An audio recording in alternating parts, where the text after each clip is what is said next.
Hello, folks, and welcome back to ASUS ROG Showdown DOTA 2 Grand Finale. Today is the day. Today, we're gonna know who's gonna be the winner of this massive tournament powered by Intel. Again, this is me start clashing, and joining me today here is Akash, aka Frozen Razor. Akash, so we have two top tier teams who's gonna face each other in a BO5 match, right? That means they will get 5 rounds, and first one to win 3 rounds in a row will get the will be the winner of this ROG Showdown series. And the two grand finalists are Team Standing 5, who's gonna face Team Ragnarok, I guess it is, because Team Ragnarok dominated quite well yesterday, and Team Standing 5, they were doing great too. Yeah, I think it's finally down to the best two teams of the tournament. Ragnarok, they played a clean game. They were the ones who won 2-0 in the semi-final. They had quick games, quick draft, and the execution was fast as well. Especially in both the games, they were able to, secure the win quickly within like 30 minutes of each games. Stand-in fight, they had to struggle a bit, but they are here especially after that long game 2, as we well remember. So they managed to win 2-1. So it's finally down to Standin 5 versus Ragnarok. We're happy to continue the match of both the teams. It's a BO5, so 5 games. It can go back and forth. It can be a clean 3-0 win, or it can be a scenario of a little bit of bump and a 3-1. So there's a lot of room for potential here for both the teams. And this time, the drafting, it's under the way. So Ragnarok ban Tusk and Razor. Stand-in 5 go with the Nyx Assassin and Silencer ban, and they instantly pick a Mirana. I think the strategies will finally be revealed, because now both the teams, they don't want to hold back anything, and they will just go all out against each other. Yes, indeed, because this is the final stage. This is the grand finals stage, actually, and the team who's gonna lose here will lose the chance to be the winner of this SSROG showdown, right? So both the teams gonna go all out, and they will try to dominate this very first game of the day. Because you know what, Akash, the one who's gonna win that very first game will have that lead. They will have that mental lead as well as that numbers lead as well. But here you go, Standing 5, they are opting for Mirana. We have seen Ragnarok play Mirana, many times before, but Standing 5, let's see how they're gonna do with that. But Ragnarok, they are going with Disruptor. Alongside Disruptor, they are choosing Tiny. So yeah, things gonna go a little bit differently, because Team Ragnarok, they were on a different side, I guess, in yesterday's games, right? We have never seen them play Disruptor or Tiny, but right now, I think we'll witness some different lineup from their side. Yeah, indeed. And that answer has been given by Stand-in 5 as well, by drafting the Undying, as you mentioned. So, Disruptor Tiny against Mirana Undying. It feels like there is some flexibility on the heroes, because Mirana and Tiny can be used as core heroes. They obviously are looking to keep the draft right now concealed. They are not revealing anything big, unlike Stand-in 5 went for the Morphling in the game 2 yesterday in the semi-final, which didn't work out. They had the Mega Freeze, but they couldn't close the game quite. So this time they're playing it safe, and I think so they have learned from that specific game that we don't need to make any mistakes. It's a BO5. There is a room for some error in one game if a team is in lead, like you mentioned. Once you get the lead, you are gonna have the momentum. You're gonna be in higher spirits and higher energy as well. Now let's take a look at the bans. Stand-in 5, they ban Slark, Ursa, and Naga Siren. Ragnarok, they go for the Viper ban, Sniper ban. Next ban, it's something they're taking their time for. So both the teams, they are having decent amount of information against each other, is what I'm looking at the draft and the bans and picks.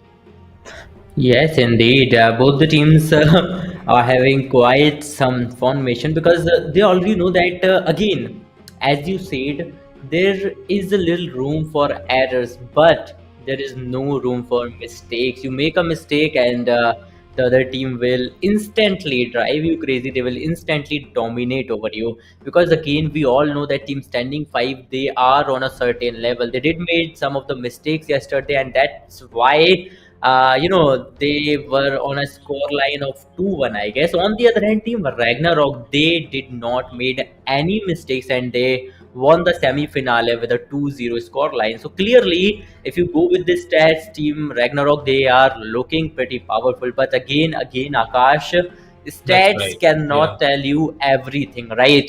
It all depends on this best of Yeah, five stats who's can gonna tell you win the this future. grand finale. Yeah, they cannot tell you the True. future. You can predict the future, using them, but that prediction is never ever 100% right.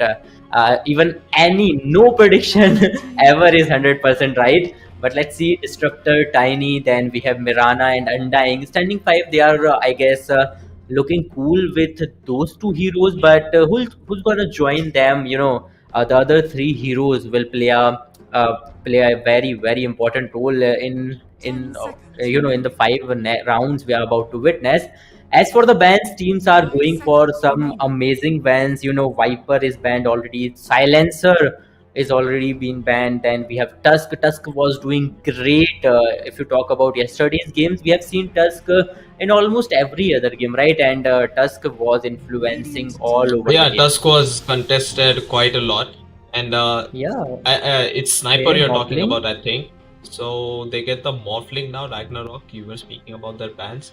To be very honest, right now, Stand-in 5, they seem to have enough room to have the lane controls, because Undying and Mirana, those are two decent laning heroes. Undying can obviously be a great healer because of the soul rip and can steal the strength.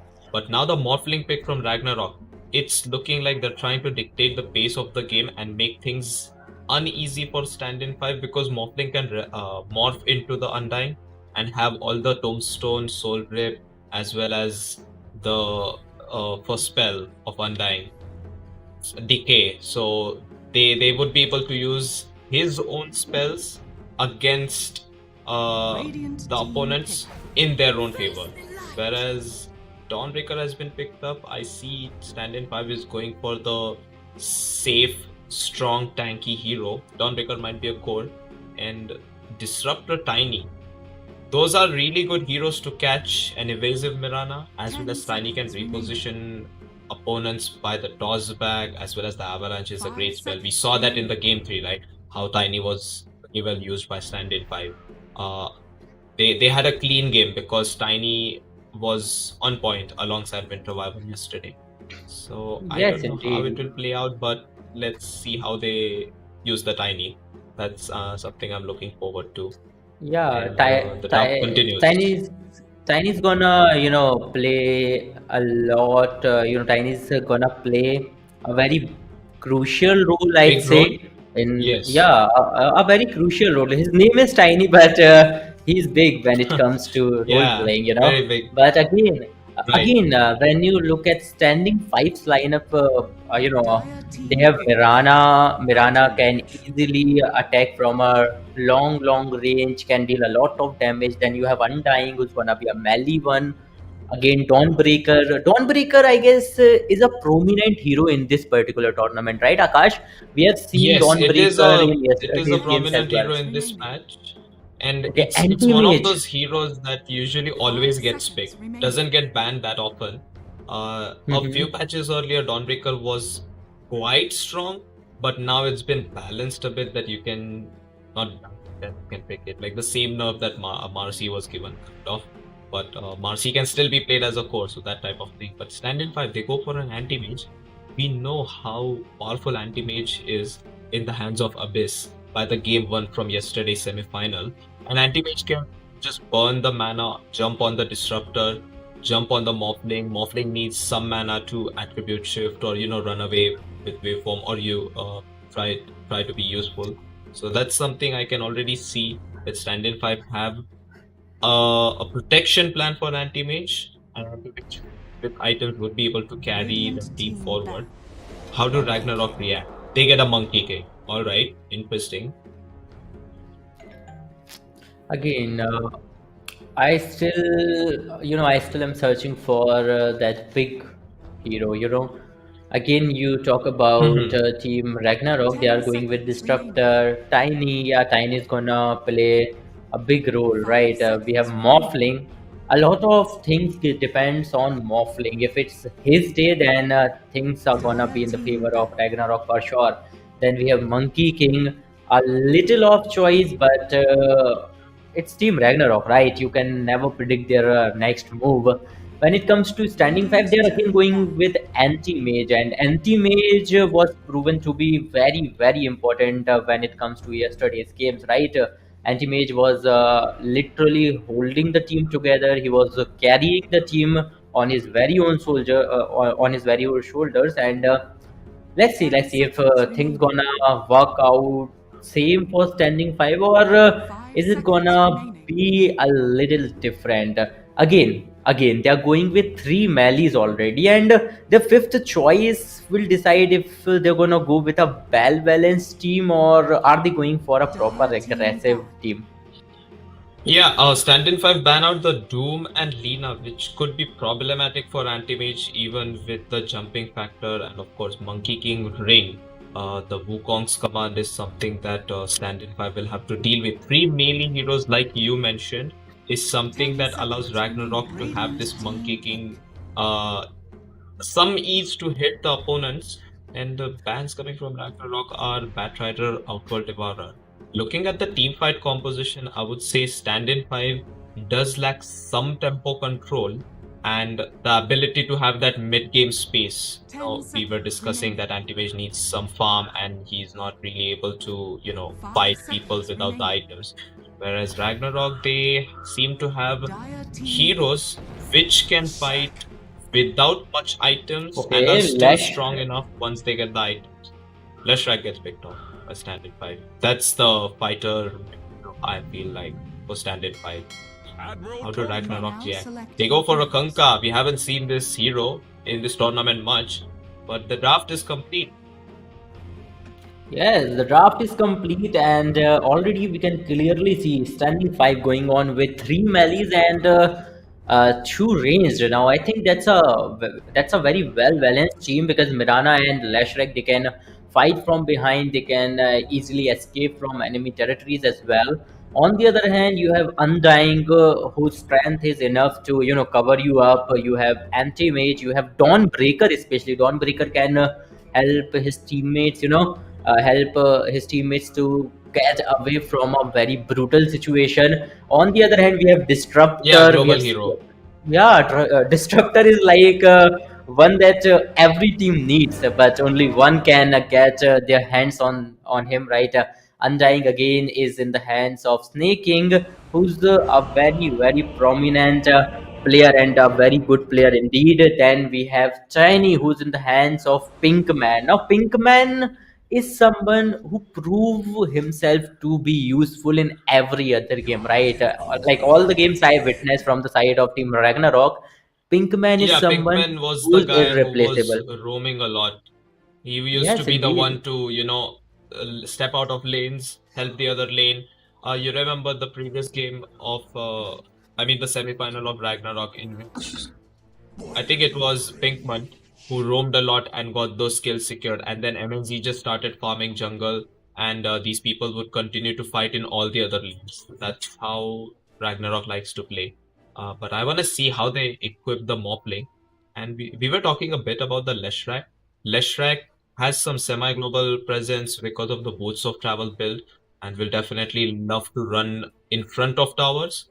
It's not a hero that plays from behind because the way the spells and the Bloodstone build works, there used to be a time where Leshrac used to play behind, but now because of Undyne and Mirana out, their hunting capability is quite decent. The semi-global save coming from Dawnbreaker, it's good enough. But does it work out well and better in the lane of Monkey King?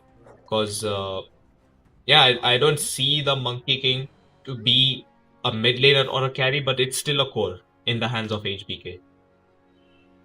Again, we'll get to see this soon enough because This is a grand finale stage, right? And we might witness something that's like very unexpected. You never know what Monkey King's role is gonna be, what Lashrak is gonna do, because it all depends on the team's mentality. It all depends on their strategy, right?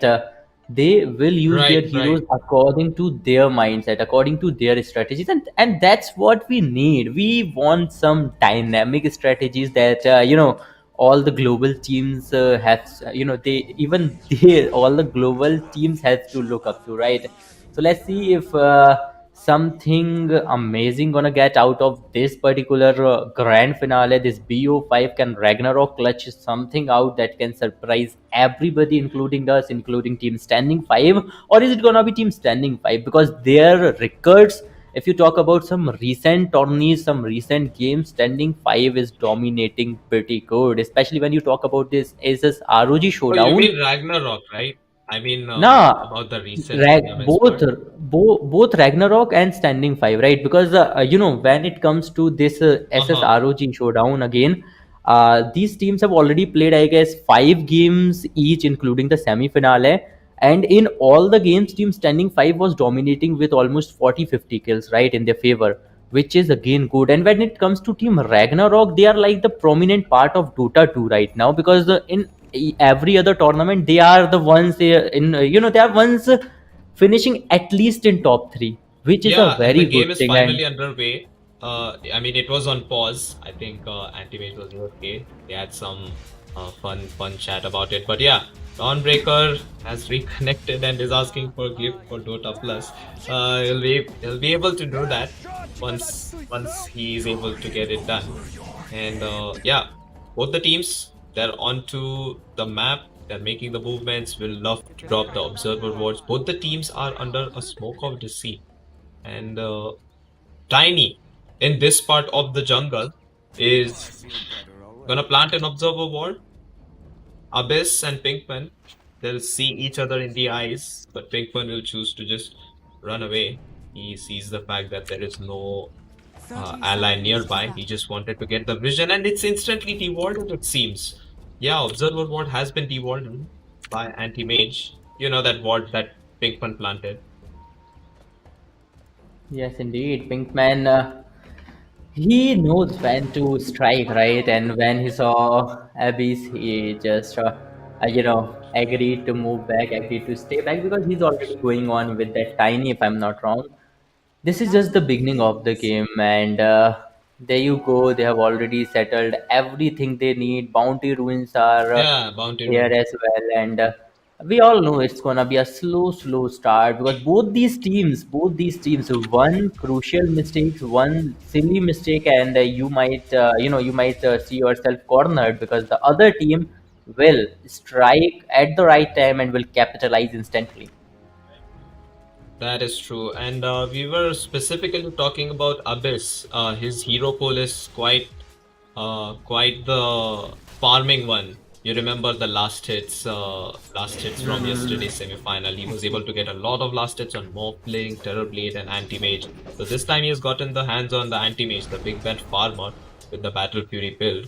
So let's see how that works out for Team Stand 5. Whereas mid lane, the matchup, it's Kanka against Leshrak. We do have quite the harassment coming in. Even though Kanka is a melee hero, the Tidebreaker works out pretty much well in the favor of this guy because of the cleave, the torrent as well. So I wanna see which mid hero is able to get the plays done with the runes.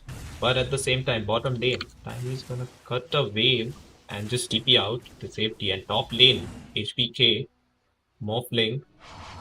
Oh, the game is paused again.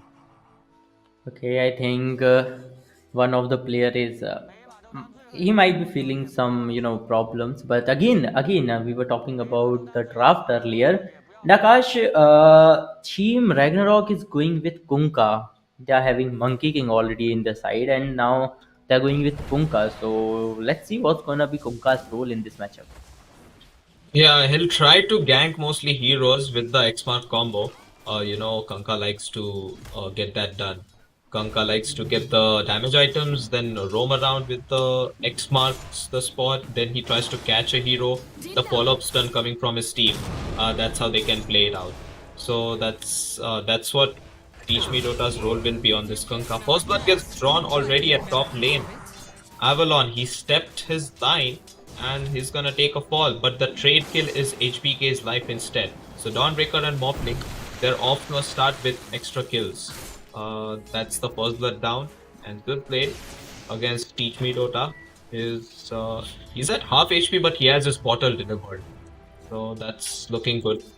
Last is going pretty evenly for both these teams. I mean, they are very evenly matched, and the draft is very balanced too. What do It's you hard think? to say. I mean, I forgot to ask you this question, but who do you think takes the game one if they get enough lead and if they get enough farm? I mean, who would be your pick for game one Ag- at least? Again, it's hard to choose one between both these teams. Again, you know that, Akash, right? Both of them are Yeah, equally matched, and when it comes to their draft as well, both the teams are having quite the heroes, right? Both the teams are carrying three melees, two range, right? We can see these heroes from both the sides, and again saying saying anything in the favor of any one team is gonna be it's not possible. It's simply not it's possible. not So easy to pick it's a winner bro or it's someone who would emerge it's victorious. actually What you're it's trying to say? actually impossible, right? No, I'm trying to say it's impossible because it all depends It's on the hard to lead, pick a and then winner again, because someone will yes. win, but it's not easy for us to say, depending on Hmm. how the players play out. And Here's it's the grand example. finals after Here's all. here's the example, bro. Team Ragnarok, they Bottom lane, wait started a off with the second. first There's a blood. lot of zombies. But yeah, the Monkey King turns around and just sweeps with the Boundless Strike and gets back to full HP. Yeah, He was losing a HP, monkey. but with the Jingo stacks and the Boundless Strike, he got back up. It's melee And there versus you melee at the bottom go. lane. Anti-Mage Undying Yeah. versus Tiny and Uh, Monkey. yeah, it's gonna be a two versus two, but I don't think that's the right time for a fight, especially for standing five. But Oh, but okay, Undying they is in got one. trouble. They got one. Can they take him down? I believe they The body can. block Look at from his HP. Tiny. He's But literally good. low and he's down as well. And he is Now dead. that is something really unexpected. Undying. He was not expecting something like this, right? He was trying to make some Yeah. trouble for Monkey King, but then support came and Monkey King was in trouble. But Disruptor, Disruptor is HBK, gonna get mobbed Disruptor. down. The arrow by Avalon missed. However, Dawnbreaker managed to get a full Starbreaker and the combo, which we usually speak about. It's this big nuke coming in from Celestial Hammer. So Celestial Hammer, Starbreaker, and then he got glimpsed back to the lane. So Disruptor is going to fall 3-2 is the score. No big specific lead just yet, but Anti-Mage is suffering if you look at the last hits in comparison to the Morphling. And the supports, they're not going for any last hits. Disruptor and Tiny.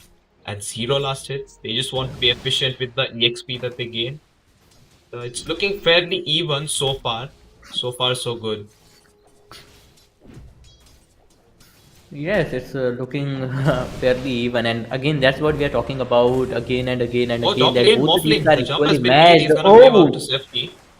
Dawnbreaker, MNZ he's is already gonna be all tagged. alone, but okay, Oh, okay, but the it's lane. getting interesting, and there you go, one person already down. Mirana is still trying to figure something out, but it's really good to move back because the Disruptor was present there. Then we have Morphling there as well, and it's hard to Yeah, counter both Dawnbreaker of them died. at the same So time. they got Okay, that it's one kill. hmm. Yeah, and they got that 1v2 advantage as well. So it's really a good move from the side of Mirana to fall back for the time being. Yeah, Mirana will play it safe until Dawnbreaker TPs back to the lane, and HBK is gonna fall. I mean, HBK dies and Avalon trades his life. This is not particularly a very good game because of the melee. I mean, Monkey King, he might be a melee hero, but his melee range is still more than most melee heroes in Dota 2. So it's problem for Abyss so far. He might not have played against this matchup that much. It's a difficult matchup to play against, but he will try to play it safe. MNZ, however, got the kill on Dawnbreaker earlier, so it's 4 on. No kills at the mid lane so far.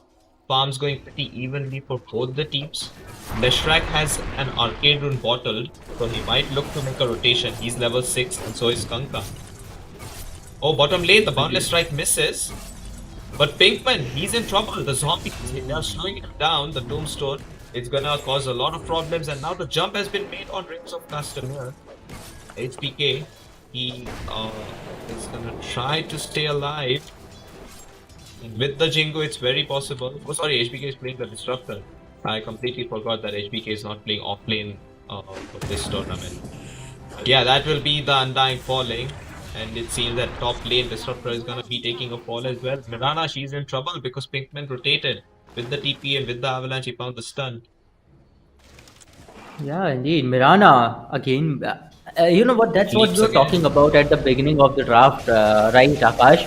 That it's gonna be very hard to, to get Mirana in your clutches. Mirana can escape from almost any situation, and that's what she's doing again and again and again, making a lot of trouble for the team Ragnarok. And there you go. It's gonna be a 1v2. No, it's a 2 versus 2 situation, but. He got stunned, he Oh, TP'd, anti-mage. but it was not enough. Anti-mage has been taken down. That was quite a move from the side of Disruptor, and with him is Wow, the Monkey body King. blocks from HBK. Look at Okay, this it's guy. gonna be one more. It is, yep, is it. It is. Dawnbreaker dies at top. 3 kills Wow. taken. Dawnbreaker at the Even top. this bottom lane. Yeah, Anti-Mage was present in the bottom lane. But now Pinkman Undying is in was there as trouble. well. Okay, can they take down Pinkman? Pinkman plays a crucial role, and look at that. He did not spare him. He got him, and that was quite a timing from his side. I expect something like this from Lushrek only. And there you go. He's going for another 1 versus 1 up against Kanka this Oh, time. but I he's don't in think that's trouble. a He has really no good mana. choice. Yeah, he He's is. gonna get That shipped. that Torrent. that That that should was do not it. a very good decision, right, Akash? He had the time to fall back. He had plenty of time, but still he decided to fight on and on and on with Kanka, and Kanka took him down really easily. But right now, Yeah, and team he used all Ragnarok is his mana clearly for leading. killing Tiny. So Yeah, I think again. Kanka was able to manage to trade it like, okay, Tiny is dying, I can make something out of it, and Rings of Custom, and he Yes. continues to chop down in bottom lane. There's a lot of kills happening here. Bottom lane, that's where the action is happening. HBK is gonna fall as well. I mean, I'm just looking at the score, and now Dawnbreaker, she has Okay. turned. She has turned up to What? try and kill the Monkey King out of Jingo stacks. Man. Starbreaker is gonna connect, and that will be Monkey King dying. With that, it's gonna be the end of killing spree for Reigns of Castamere. Okay, Standin so 5, they it's do a strike back. again, Akash, it's a really tight fight, right? Because both the teams are trading for each other. Both the teams are trading for all the heroes. We are already seeing that happening in a loop, right? First Ragnarok, they go extreme, they try to take down 1 or 2 heroes, but just after seconds, team Standing 5, they come back, they take down either Pinkman or any other hero. But there you teach me DOTA, Kanka, he might fall in trouble, but no. A nice and easy fallback coming Yeah, up the from his expert side, but torrent good play. combo allowed him to escape. He is gonna bottle the invisibility rune as well. Morphling, meanwhile, it dealt a lot of damage to the tier 1 tower at top. He's the one leading with the last hits. 23 denies. I mean, Dawnbreaker didn't have the laning presence against this hero. It's difficult with that base damage and the base attack time. Surely that is to be considered. But at the same time, 23 denies is quite a lot of XP. You can see the level difference. Morphling is level 8, Dawnbreaker is level 7, still trying to get the farming done. And some support arrives at the top lane. They're probably trying to set up for a kill, but it's difficult. Without a catch like Disruptor, it's difficult to kill this Morphling. Yeah, it's really difficult to kill that Morphling, right? Because he can escape really easily. And again, there you go. Lashrak, he's still trying to lure Kanka down, but nah, luring Kanka is not possible. That's simply not possible. 3 players on exact same place, but still, Lashrak somehow managed to escape from the situation, and that was a pretty good escape. they're still Yeah, that was a using. great save coming from the Dawnbreaker because of the Solar Guardian. Otherwise, I think Leshrac would have died. And on top of that, Yeah, Moonlight Shadow coming from Mirana, it saved him because of the invisibility, because of the heals. He was able to make it out alive.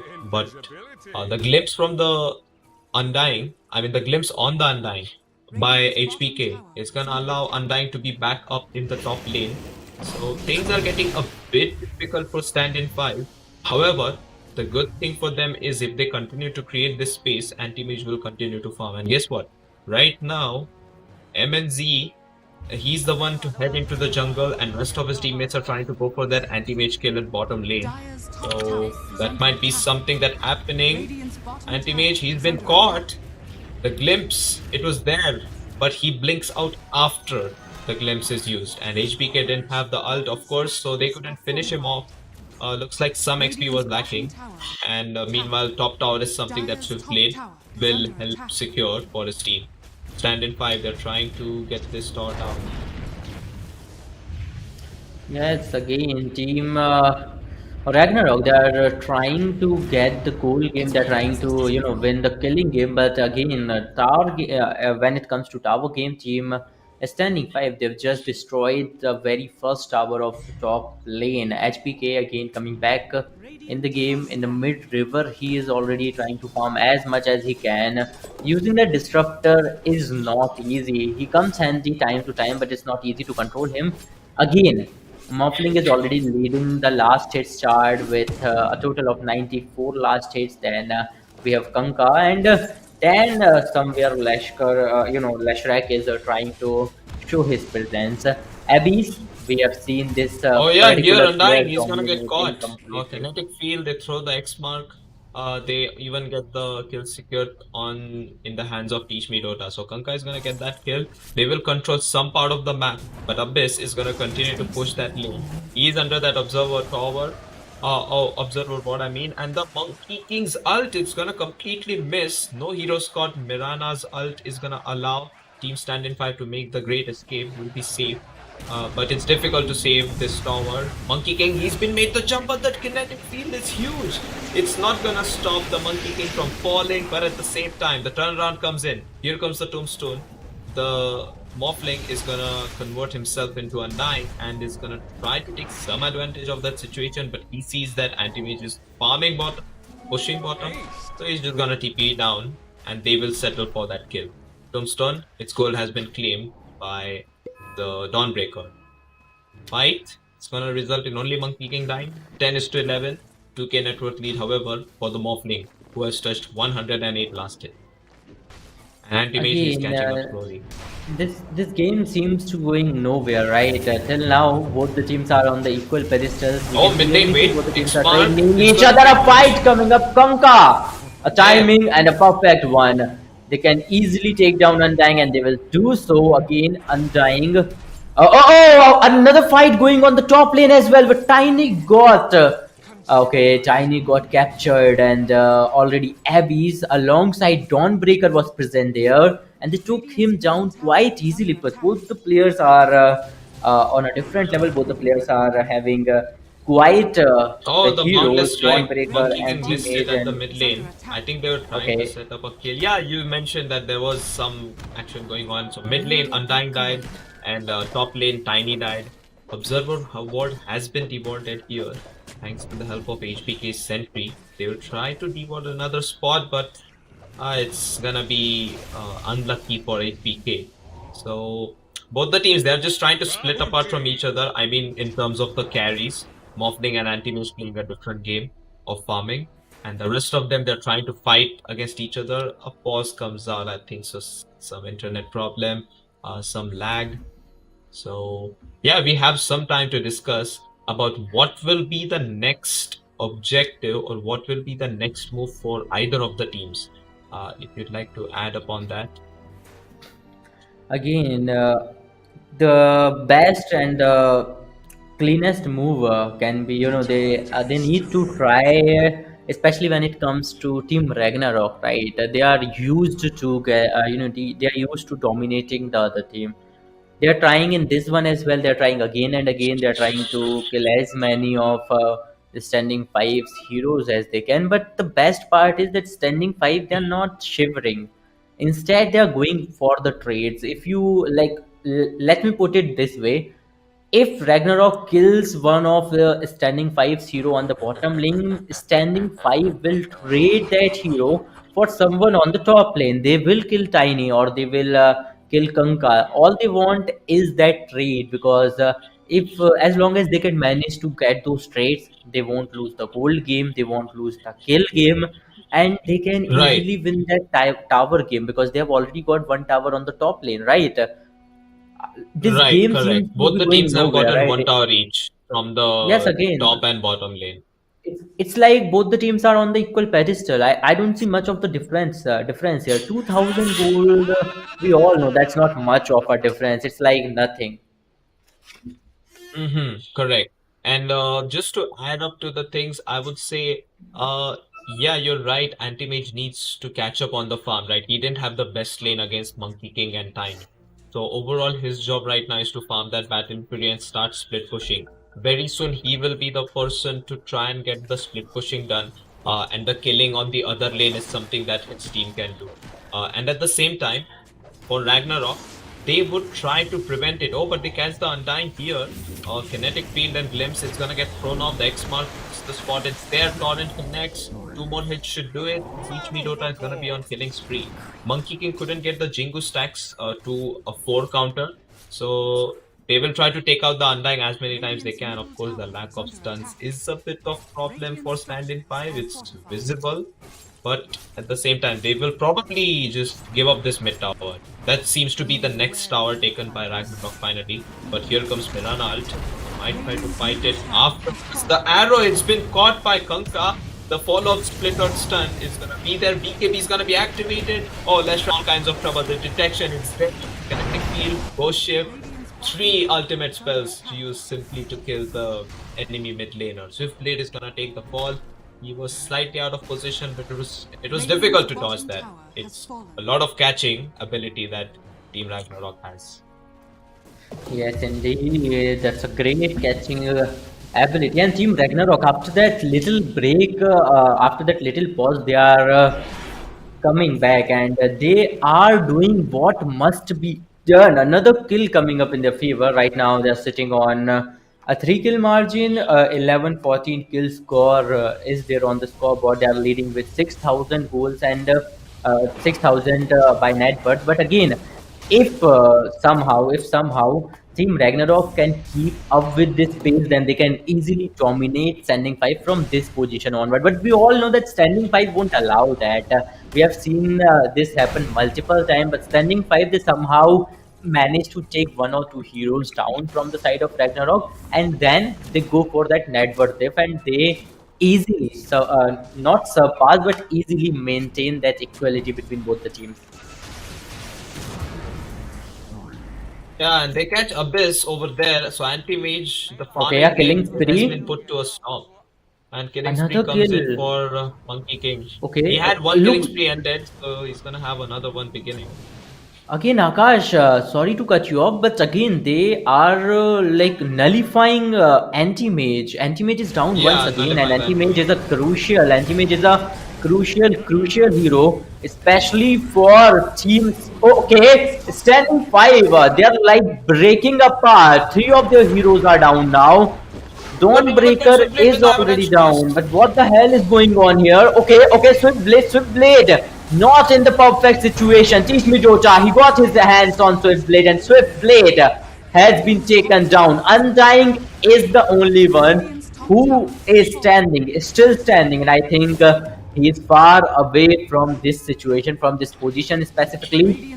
Okay, Yeah, anti-mage, actually, he's back again. Undying didn't have a TP to help his teammates over there, and what happened is, they got the first kill on Abyss, right, on the anti-mage. So Yeah, the rest of the team tried to react, and Mirana got caught. again. Mirana got instantly blown up Hmm. to the Disruptor ult, Yes. and after that they used X marks the spot for killing the Leshrac with the Wukong's command. That's a lot of physical damage. Even Bloodstone did not save this poor mid laner of Standin 5 because, of course, it was difficult to survive by yourself. You're surrounded by 5 heroes. There's no way you can run out of it.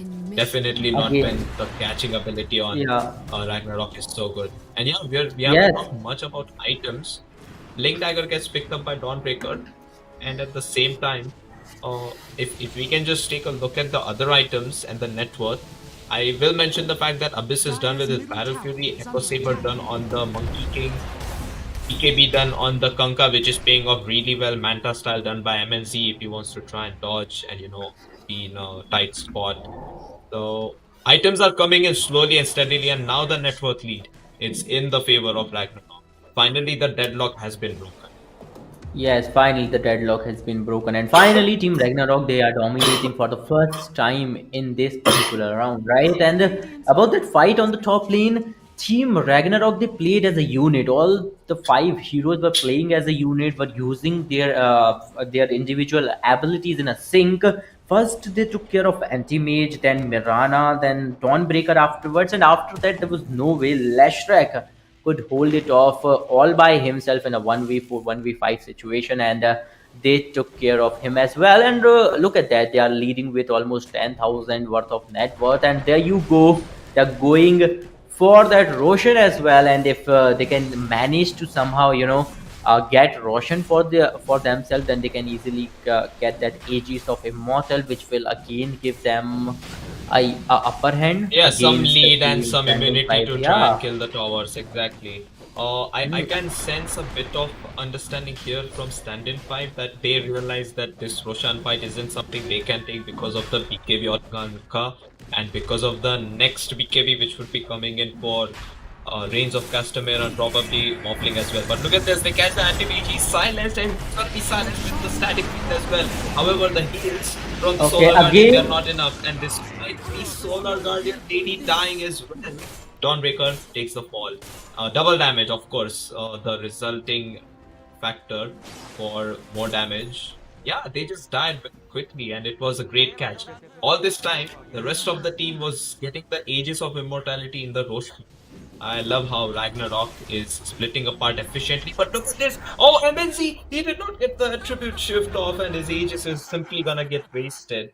Then there is a pause coming in. Another situation of lag, maybe. maybe, but again, Akash, look at the sync between each and every hero from the side of Team Ragnarok. Have you seen that? Every time they're fighting, their abilities are popping in a sync. Let's say, Yeah, and first of 5 tips all, coming in someone. here for MNZ. I mean, the Yes, Aegis was yeah. lost. Uh, This is like insane. But look at the net worth. Look at the net worth. Three leading players are from the side of Team Ragnarok, and this is a big thing because they are literally crushing Team Standing Five. Both the teams started off on the same pedestal for like 10 minutes or 15 minutes. There was no traces of lead from any side, whether it is about Radiant or Dire. But finally, a lead is coming up in the favor of Team Ragnarok. They have got Roshan for themselves. They have got Aegis of Immortal, which just wasted there from the side of MNG. But yeah, right that now was they're just leading. unfortunate timing, I guess, Yeah, for but the look, Morphling. these things happen. These things happen in the game, and this is all part and parcel of the game. But again, Akash, these are the silly mistakes we talk about, and it won't affect once you gain this much lead. You're already leading with thirty Yeah, thousand small gold, mistakes, which is fine. like, Like this Aegis getting dropped, but the big mistakes, yeah, like you mentioned during the draft phase, that's something that both the teams cannot afford. Especially it's a BO5. Yeah, you can make some small mistakes, but not big ones. And look at this: the boundless strike gets thrown out. Avalanche toss. The torrent is gonna catch Avalon. He's just dead in the air to the torrent. they're destroying. It was They a are kill destroying split the apart. tower. Yeah, and they take down the tower instantly as well. I mean, he's simply gonna TP back. I think he wants to farm some more items. He. Oh, it was not MNZ. I'm sorry. It was Monkey King who TP's back, and it was MNZ was still there with his teammates. I think the net worth lead for all three heroes for Ragnarok is in a stable position. Anti-Mage hasn't gotten a lot of farm, like we discussed. The cat from Ragnarok, it was great. And Swiftblade, he's gonna be the one to get caught this time. Glimpse coming in. Undying, he's the next one on the list. Is there a detection available for Ragnarok? And now the jump in. Oh, they're trying to jump in, but the avalanche turnaround. It's big. The Mana Void is gonna clear out HBK completely, but Abyss is simply gonna fall. And the Satanic is making a lot of work. Undying, next on the list. Next one, seeing Piranha here. So dead. The Orchid build, it's paying off for the Kanka. And yeah, dying. He's just gonna escape on less HP. That was a bit chaotic, but Ragnarok, they're in the driver's seat. I feel like they are the ones in a bit of lead and in a bit of sieging position. Fortification gets thrown out. Things are looking really bad for Team Standing 5 right now, Akash, because look at that. The lead in the favor of Ragnarok seems to be increasing and increasing with every passing minute. Right now, they are leading with 18,000 of net worth, and look at the kills. The kill ratio is of 1:2. Yep, almost double the kills are in the favor Almost of Team double the kills. Ragnarok. Oh, And there you go. All the five players are moving in a sync. All the five players are moving accordingly together. And if anyone from the side of Standing 5 try to is gonna try and stop them, then he might even get killed once again. And we all know that exactly true. Standing 5 needs a big 5 versus 5 fight in their favor if they want to come back from this situation onward. Yeah, the problem is they can't take a heads up 5v5 fight because they are less on the items and the farm, right? So less on the level, less on the items. With the favorable kill, and yeah, the Orchid is gonna allow Avalon to be punished. He was off position. The Glimpse is gonna catch the Ashrak. It's gonna get thrown out. He doesn't have a BKB. No opportunity to turn on the Bloodstone. This is looking from bad to worse. Standin 5. They are barely standing right now because look at that. This is a disaster. This is a disaster, man. This is a disaster. They are just destroying all the buildings coming in front of them. They are killing all the Radiant heroes coming in front of them. But right now, this might be a chance for Team Standing 5. Can they take down some of the players? No, they cannot. And Team Age is down once again. Team Ragnarok, they do know how to stop anti-mage, but Morphling is down, and that might be a chance for Team Standing 5. Can they assassinate some more of the heroes? Undying in a troublesome situation. He is down once more. Team Ragnarok, they do not seem to be stopping. They are not pausing their domination. They are dominating again and again. But Mirana, she will escape from the situation. But again, once again, this she got much. Caught by the avalanche toss back. Oh, like smart. It's mid-air. I'm not sure where Mirana ends up. She's not gonna get stunned, but she will still fall. Down. Here comes the big bad Monkey King, and the physical damage is too much. Swiftblade is gonna go down as well. It's a dieback on the Leshrac. The buyback, it's on cooldown. We need to have a look on the buyback for rest of them, because if there is a comeback happening, it has to be now. But the lead and the position that Ragnarok is in right now, it's simply too scary. Siege unit just coming in.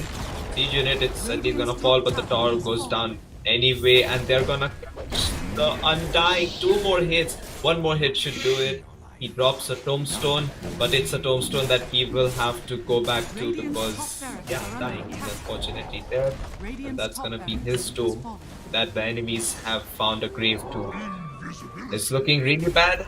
Only 1 set of barracks left at the bottom side. Top lane has been claimed as well. Super creeps coming in, and mega creep very soon if Ragnarok is not put to a stop. Again, Team Ragnarok, they doesn't seem to be stopping, right? Look at that. They are clearly destroying anything that comes in between them and that ancient. Again, bottom barracks are under attack. Bottom barracks have been destroyed as well. But okay, Dawnbreaker, is it a good decision? It seems so, because I think they can take down one of the heroes. Yep, teach me Dota. Not in a very good situation, but Kanka, what the timing that was disrupted from behind, and this is what Team Ragnarok was waiting for. 4 of GG gets called. 5 heroes are down, and GG is coming up. Wow, Ancients explodes, and there you go. The winners of this very first game of this BO5 grand finale. Game 1 goes to Team Ragnarok, and they are right now leading this grand finale with a scoreline of 1-0. Akash, what a game this was. They started off very slowly. Yeah. Both the teams were looking like they are in the game, but after that 15-minute mark, Team Ragnarok started dominating little by little, one step at a time. But after those 10 more minutes, after that 22-minute mark, Team Ragnarok literally dominated. They just crushed anybody or anything that came in between them and that ancient. Yeah, they simply got their BKBs and they just started running at each other. But Ragnarok turned out to be the stronger opponents. I mean, they had this BKB timing on Kanka. If I Yeah. was to pick an MVP, I would definitely give Kanka the MVP. He was just amazing. X marks the spot and Torrance on point. He got a lot of kills because of his teammates, and he was the one with the leading factor. MNZ, yeah, he did a great job of hitting the buildings, but I think Kanka played a vital role, and it would be fair to give him the MVP because he's the one who never stopped the run and gun. And even Monkey King played a crucial role. Tiny and Disruptor were just complementary to add to the subsequent damage. 1-0 lead still, it's a BO5, so things can turn around. We saw what happened yesterday in the semifinals, and let's look forward to it. Let's look forward to it. But we'll take a short break, Akash, and after that short break, we will witness the second game of this best of five series. And let's see if Yeah, Standin that's right. 5 make a comeback. Yep, guys, be there. We'll be back after a really short break. Real soon.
Well, we're back with the game number 2 of this series. Ragnarok, they're leading it 1-0. Standin 5, they have taken one down, but it's a BO5, not a BO3. So things are looking to get heated up here. Ragnarok, they had a clean execution and they got the game taken out. And joining with me, it's going to be Start Clashing. Start Clashing, he's my co-caster here today for the grand finals of ASUS ROG Showdown Series Dota 2. The big bad prize pool and all the prestige is something that one of these two teams will be claiming. So we'll get under the draft. Tusk and Nyx, both the heroes have been banned. We'll see how it goes from there. And, for the time being, Start Clashing, what do you feel about this draft? Radiant team ban. Again, let's just wait, Akash, for the teams to pick their heroes first, because last time we have seen there was a different kind of draft that we have witnessed in the semi-finale. So who knows what's gonna happen this time? We might witness some of the bans as well. I guess Dawnbreaker is banned if I'm not wrong. Is it Silencer? Yeah, or it is. Dawnbreaker? By Okay, Standin 5. Tusk is banned as well, so I don't know where this is going right now. Yeah, actually, this is it's difficult to say where it's going because both the teams, they seem to have some idea about the patch and a lot of idea about playing Dota itself. I mean, Ragnarok, we discussed this before. Their chemistry, their synchronization with each other is kind of on a higher level. Standin 5, they are more of a recent team, but they have managed to get to the grand final, so it's not complete luck that they are having. They also have the skills and the abilities, techniques to get it done. Standin 5, they will be the ones to get the Tiny. This hero seems to be the one which pulls off a lot of victories for a lot of teams. Is what I've seen at this tournament, at least from the semifinals and game 1 of the finals. What do you think about that? Because Tiny was there in game 1 in the hands of Ragnarok. Again, and Ragnarok, they did quite well with Tiny, right? Because they won the game and they won it by definitely dominating Standing 5. But again, okay, a Jakiro pick coming up. I was not expecting this, and a Mars joining him. Akash, I think things are going out of the hands because it's like they are again speed running through the draft. Yeah, indeed. I mean, I'm surprised that Razor or Viper wasn't banned and instantly Standin 5. They see the opportunity, they pick the Razor. It looks like a very strong hero this patch. It's a difficult hero to take down, but it's very possible with the Mars and Jakiro pickup because those are some big nukes. Those are some great AoE controls. We're talking about area of effect, team fight. It's slightly looking like the first game itself, and Standin 5, they might acknowledge the fact that Anti-Mage was not able to help his team, right, without the items, and he got completely shut down. So Standin 5 might drop the idea of picking an Anti-Mage. In the 4th phase it was picked, I remember. So they might go for a different approach, and it's very possible with this Razor pick, which I'm very surprised it wasn't banned. At the same time, Mars, Jakiro, it's a lot of nukes. Sure, sustain is good on Standin 5, but the laning presence right now seems to be slightly in favor of Ragnarok for the bans coming in from both the teams. Yeah, again, Akash, with Jakiro and Mars in their hand, I think Ragnarok's end game, especially the late game, is going to be really, really crucial for them, right? Because in the team fights, Jakiro and Mars, they can blow some serious heroes apart and they can do a lot of AoE, which is going to be crucial for Team Standing 5 for sure. Though they are right now having Tiny and Razor in their hands, that can make things a little different. But yeah, we have to wait for 3 more picks, because after that only we'll get to know that what the whole lineup of both the teams is gonna be. That is true, that is true. And I mean, I'm not seeing much difference in the second phase of the ban coming from both the teams, but I think I can justify Standin 5's bans a little bit because Morphling, he gave a lot of problems for them in the first game. if you remember. It was just out of control and it just simply hit the buildings. Even though he was not joining much team fights, they drafted an Undying and it was simply too difficult to deal with that Morphling. And this game, they want to have the Morphling taken away because Morphling might give the same bitter medicine treatment from Razor by stealing or snatching those spells, damage, and converting into Razor. So that's like a great ban. Slark and Faceless Void, those are the heroes that can jump away from the static link, and Slark really loves to get the attributes stolen and converted into agility. It's a lot of armor, and the armor reduction is not enough from Razor's ult, so that's a justified thing. However, Ragnarok, they get themselves a Mirana. A good setup exists from the arrow, and the setup from Mars and Jakiro can allow Mirana to land a great arrow. Do you think the Yes. Kanka is gonna get banned? Because I've seen OD and Kankas get picked as soon as I see Mirana. But Standin 5, they go for the Winter Wyvern, the hero that helped them in the third game of yesterday's semi-final.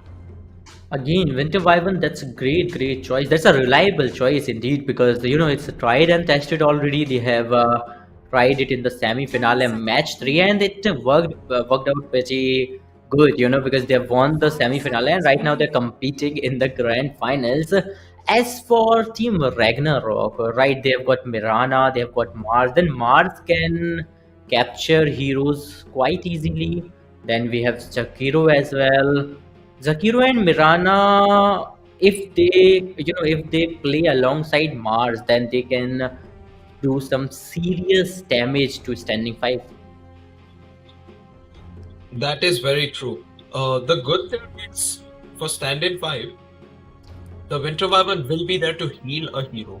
So the magic damage isn't gonna completely burst a hero down, and they can turn it around. Like you mentioned that the Winter Wyvern is a safe pick, and it has been tried and tested. It worked out. It was success that Standin 5 achieved with this hero. So I think that Winter Wyvern pick can turn out to be of quite the favor, and we will still Okay, go for the anti-mage once anti-mage. I mean, again. they're not scared. I mean, the lineup that Ragnarok has, okay, it's having a lot of stuns, it's having a lot of control, but they don't have a proper catch. And this time, if I see a Kunkka or an OD getting pipped that soon, I will not be surprised, because Ragnarok, they have decent experience to play against an anti-mage.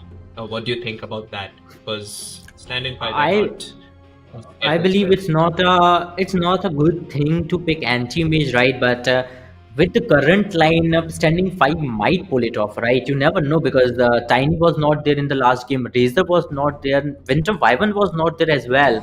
So anti-mage, they might pull something off, but a draw Razor Ranger coming up in the favor of Ragnarok. So Ragnarok is going for a completely different mindset. They're using Mirana, Mars, Jakiro. That's a that's a great combo. But now our Rogue Ranger is here as well. So I don't know.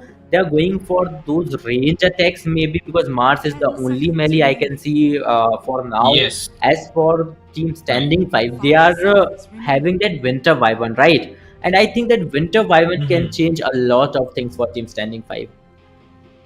You know what, by the way? I just realized Standin 5, they get a ban on the Kanka.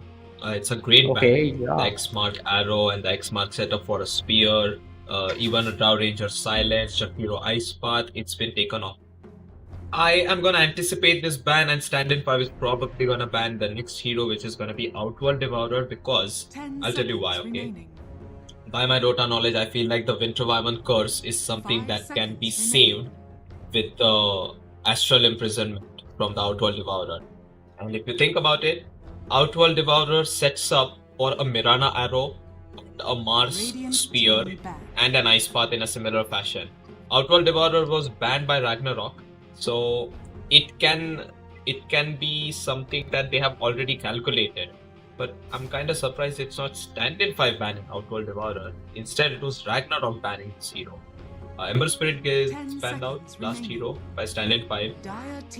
Who do you think Ragnarok is going to go for? The Batrider is the last hero to be taken out. 2 heroes remaining for both the teams before we go underway for game 2. Let's just wait for the teams to go for their picks, right? Because in this particular draft, they have picked some of the 10 crazy seconds heroes that we remaining. were not expecting. Because Razor, we were anticipating that Razor might get an 5 early seconds ban, right? remaining. But Razor is there in standing five's lineup. They logged it as soon as they could. As for Team Ragnarok, they are going with a Zakiro. I was not anticipating, I was not expecting a Radiant team Zakiro, and ban. I wasn't anticipating a Turbo Ranger either. But there you go, Puck coming up. I think Standing 5 did play Puck in the semi finale as well. I don't remember who played it, but yeah, I've seen Puck earlier in the tournament as well. 10 It seconds might not remaining. be in the semi-finale. I mean, it was 5 Standin Fight's seconds opponents who remaining. played the puck. So Okay, Standin Team Fight didn't play the Electric. puck. They were the ones to shut down the puck, and they did it with the help of Winter Wyvern. I remember it slightly. So the puck, I mean, wow, this hero gives a great team fight ability. The silence is there to stop the Mirana from running away. A coil is gonna just use heroes, and that can allow for a great setup for Razor, Tiny, as well as Winter Wyvern. They just Okay, need okay. to have their Wait, spells Akash. thrown out at the same time. Who, Yeah, what do you think is gonna be the fifth pick from the side of Ragnarok? for Ragnarok, right? Take a guess. Yeah, Looking take a at the guess. draft, I will be very honest. I really feel like a Void Spirit, or else something that is evasive and something that sets up for mid-game putting. Choose Oh, it's your gonna be Dragon Knight. All right. Oh, That hero is tanky. That hero can sustain against a Winter Wyvern. It's a good hero to catch anti-mage as well. Ragnarok, their draft is looking solid. Based on the draft, who would you pick? Although it's not easy to tell for both the teams. After what we saw happen in the game one, I would slightly favor Ragnarok, but Standard 5, they have their comfortable heroes, and this Razor is looking like a complete X Factor. yes, indeed. It does look like a complete X Factor, and it might change a whole lot in the game. But as you said, after that very first game, I am in the opinion that the team Ragnarok might clutch this one out as well because their comp is looking powerful as well. They have got Dragon Knight, who's gonna tank the team. They have got the Mars as well, who's gonna play the tanky one, who's gonna go for all the melee stuff. You have got a Chakiro. You have got especially a Draw Ranger who's gonna silence all Worked the better enemies than that come that. forward. So yeah, they've got Yeah, correct. quite they've got quite a draft for themselves. As for Team Standing 5, they've got Tiny, they've got Razor, who's gonna be the X Factor, right? They've got Winter Wyvern, who's tried and tested already. They've got I will go Anti-Mage. with the same prediction. I feel Yeah, like favoring Ragnarok a bit more on this draft as well, especially with the last pick Dragon Knight.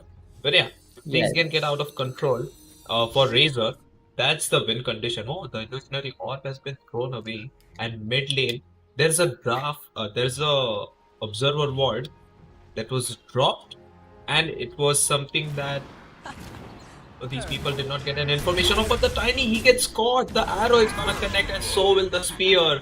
Oh, Avalon, he's walking into the wrong neighborhood. He will pay it with his life. First blood here for Jakiro. 30 seconds to Impressive go. start once again for Ragnarok. Yes, indeed, an impressive start coming up in the favor of Team Ragnarok. And right now they're confident enough, right? Because again, what I feel, Akash, is that in game one, teams play a little slow because they know that you can never ever underestimate the opposition, right? And that was what Team Ragnarok was doing in that very first game. But in the second game, Battle you're confident begins. enough. You've got one game in your favor, which is already there. You have got a lead of 1-0, so you can easily pull things off from this position onward, right? But there you go, one of the player has been disconnected, so we'll have to watch a little of pause.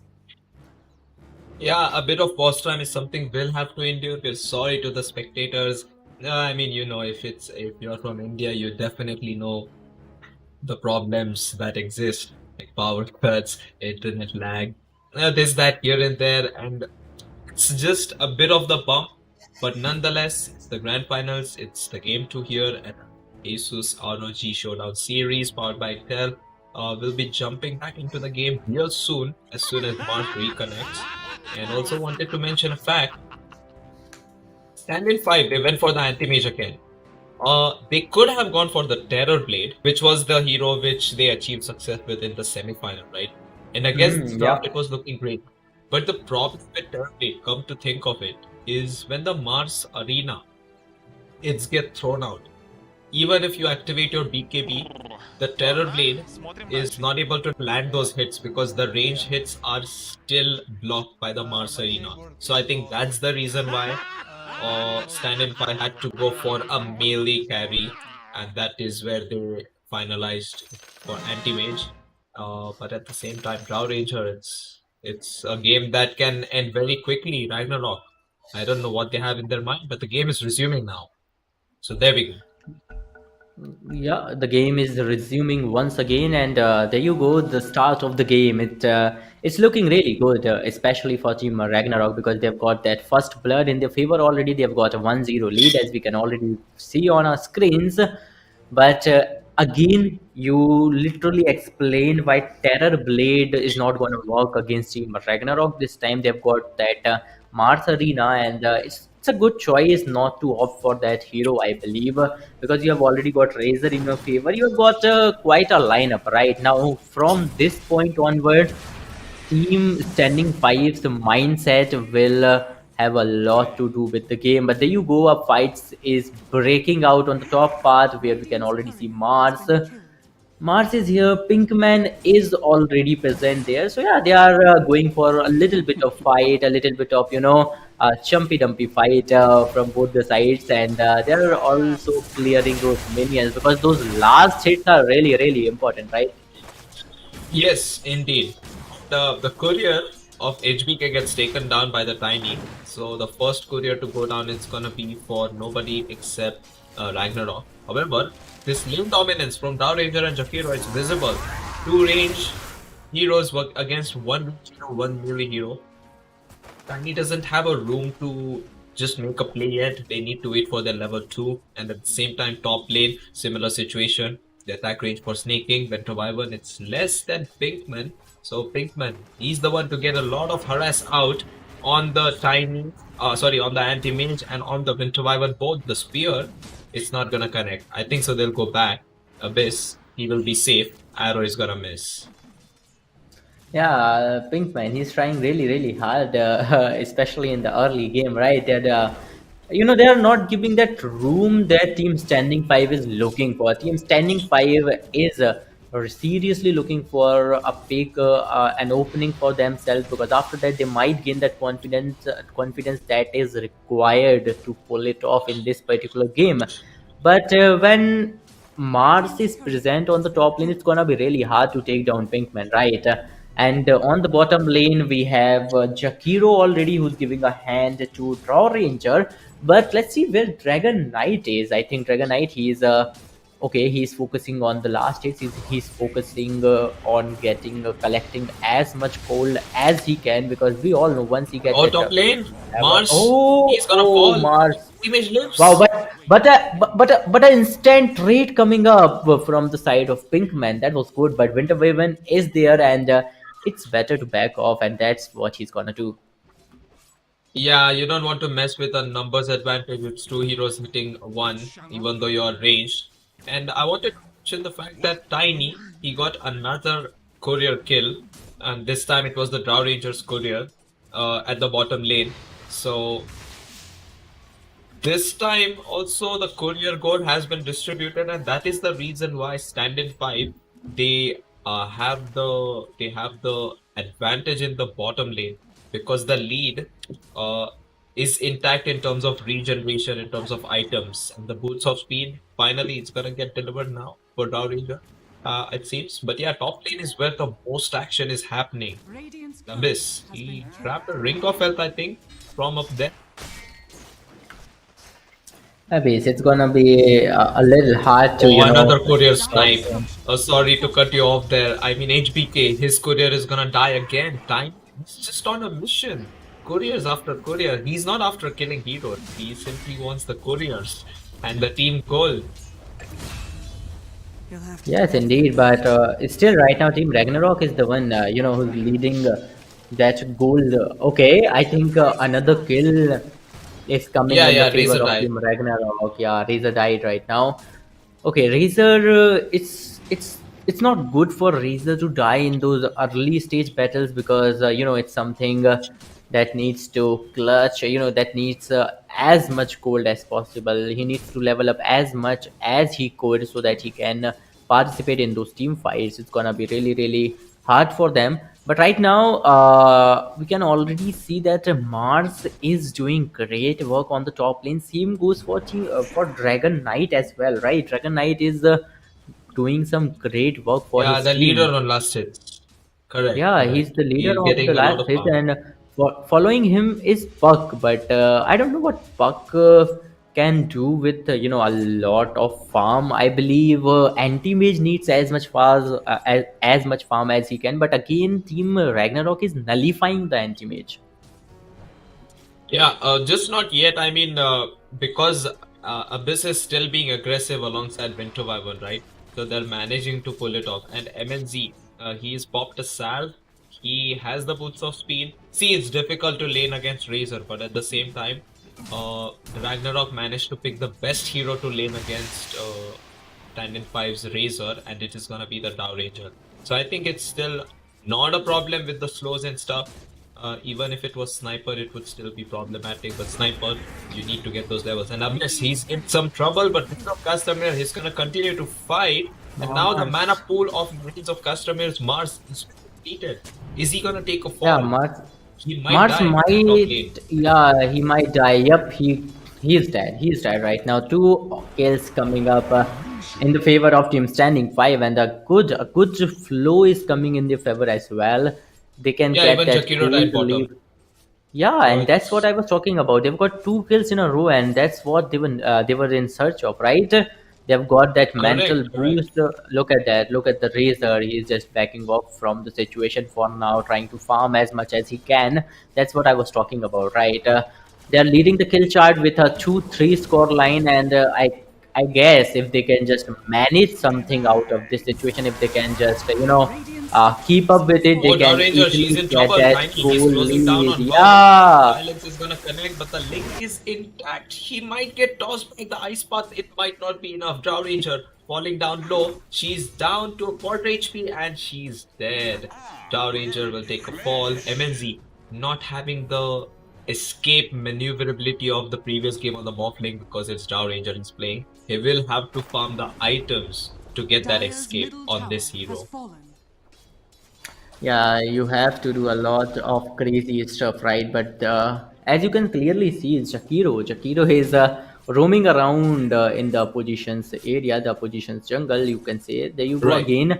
Marsh is back on his top lane and he's still trying to nullify Abyss. Abyss is all the time paired with Winter Wyvern, right? And their pair is like inseparable and it's gonna be hard to kill either one of them when they're together. But again, it's still when it comes to the goal lead, it's in the favor of Team Ragnarok, and two of the top last hitters are Dragon Knight, and alongside him is Mars. So I think Dragon Knight is getting quite a farm, and that's what he needs right now. Oh wow, a double kill here for the Mars. I mean, he got the kill on the Winter Wyvern, and they have the rotation coming in here from the Dragon Knight. Dragon Knight, he's gonna pop the Dragon form, and he will instantly start taking towers. We never discussed about the fact that the mid tower was already taken by the Dragon Knight, so that is what is looking to be the plan for Ragnarok. We have seen this yesterday, and we are seeing this right now. They're trying to push very quickly and very early. They're going one step at a time, right? They are engaging in the fights. I think they are engaging in the fights on the top lane and on the bottom lane, right? But in the meanwhile, Oh, Dragon bottom Knight lane did manage MNC to take in a tower trouble. down. Look He at gets Puck. killed. Puck somehow managed to Yeah. okay. Puck somehow managed to get away from the situation. But look at that, fight is still going on, and I guess Jakiro is down right now. Jakiro is down. Draw Ranger is down, and I think this might be a great situation where where from we might see a comeback from the side of Standing 5. But again, Puck coming back in the action, trying to farm as much as they can. When we were looking up to the top path, we were watching Mars, and alongside him was a Dragon Knight, and they were doing great work on the top lane. But in the meanwhile, Standing Five literally destroyed Team Ragnarok on the bottom lane. Look at that tryhard Pinkman. Oh He wow, is in a lot of Anti-Mage. trouble. Winter He's Waven, dead. Winter Waven. He was trying to take him down, but he has been silenced right now. MNZ from the backside. Can they take down Winter Waven? Yes, they can. And Pinkman survived. Wow, Pinkman was literally so low in HP, but that support from the side of his teammate, that was something I really like. Yeah, that was amazing. Antimesh tried to kill the Mirana over there because he was Okay, caught over with the okay. second. Razor is in trouble. The arena is gonna be thrown out with the spear latch and the ice part 2. It's gonna be Razor taking a death. Mars, he's down to kill these heroes. And yeah, we were talking about this before, and we're talking about it now. Couriers, they were killed. Heroes, they were killed by Standin 5. But then the killing turned out to be in favor of the towers, and that's where Teach Me Dota took a great lead by taking mid tier 1 tower, top tier 1 tower, and now is looking to try and get it done for the bottom lane as well. So towers killing and hero killing is something that Ragnarok is up to now. Drow Ranger, she's able to get that farm and she's able to speed it up with that split shot. Oh, sorry, it's a multi-shot arrows. So looks like it's a troublesome spot to be in for Standin 5 right now, because their anti-mage is not going to be online just yet. He does have the lead, unlike the previous game where he did get shut down. So we might have to wait for a few more minutes until we see some blood-shedding action for both the teams. Yeah, indeed. We might have to wait some more minutes, right? Because I like the fact that Mars was given the task to somehow nullify Razor, and I think that was great because the way he captured Razor, the way he took Oh, he's care of doing it him. But again, there you baby. go in a 1v2 this time. Winter Wyvern is inside that cage as well, but right now he'll back off as soon as he could. But I guess it's gonna be hard for Jakiro. Yeah, it is. But a comeback coming up. Mirana. What a timing at Mirana. She is in danger right now because three of the heroes from the side of Standing 5 are moving together, and that's what I call synchronization. And if you have a good team sync, then nothing else is better in Dota. You need a good team synchronization, and you can win the game really easily. Yeah, I mean, that was amazing. Razor did die to the macro fire from Jakiro, so it was unfortunate, even though the intentions of Winterfire were positive to try and heal the teammate. It was a bit of mispositioning that could have been prevented, so the burn down is real from macro fire. And Anti-Mage, he survived at that low HP after catching that arrow. That fight could have been definitely bad for Standin 5 because their Anti-Mage would have died to the arrow and the starfall, and then he just popped a magic wand, shifted his power threads to strength and ran away. Bottom lane, this tower is definitely going down. Corrosive breath is something that you cannot deal with, but Tiny will try to get the best out of the situation by denying that tower. So all the tier 1 towers in this map are taken down from Standin 5's hands. And it seems like Standin 5, they will have to slowly and steadily try to find a way to fight back. Oh, look at this! Dragon Knight! He's gonna get tossed back. But Mirana ulti, that should be more than enough safety. He is very tanky. Yeah, he is, and finally he somehow managed to escape from the situation as well. As you said, Mirana ulti, that was a great timing and a great chance to perform that, and he did the same as well. But again, look, again we were talking about this yesterday as well, Akash, that this game is named Dota 2, right? Defense of the ancient. You have to defend your towers. Doesn't matter if you can get a lot of kills. Doesn't matter how much gold you can collect. All that matters in the end is, can you defend your ancient? and it's not looking good for standing five right now, right? Because they have lost all the tower ones in top, mid, and bottom lanes, right? So I think if you talk practically, Team Ragnarok is somehow looking powerful. Yes, they are, and you're absolutely correct about it. The towers they're gone, the map it's slowly reducing, and stand in five they will have to make moves, and they cannot do that without heroes like with heroes like anti-mage. It's difficult, but look at this. Anti-mage, he gets caught. Ice path, the arrow, it's gonna connect. The heal from winter wyvern is there. They thought they could get a turnaround kill. They will, but it's only gonna be a support Mirana. And Dragon on Dragon action here. Winter Wyvern versus Dragon Knight, but looks like the corrosive breath is too much. Jakiro, he's alive, just 200 HP, and yeah, he's gonna make it out. It's only Mirana dying, but they stopped the anti-mage. Dragon Knight. Oh man, you mentioned that. Oh, he gets a kill on the Wow. Tiny.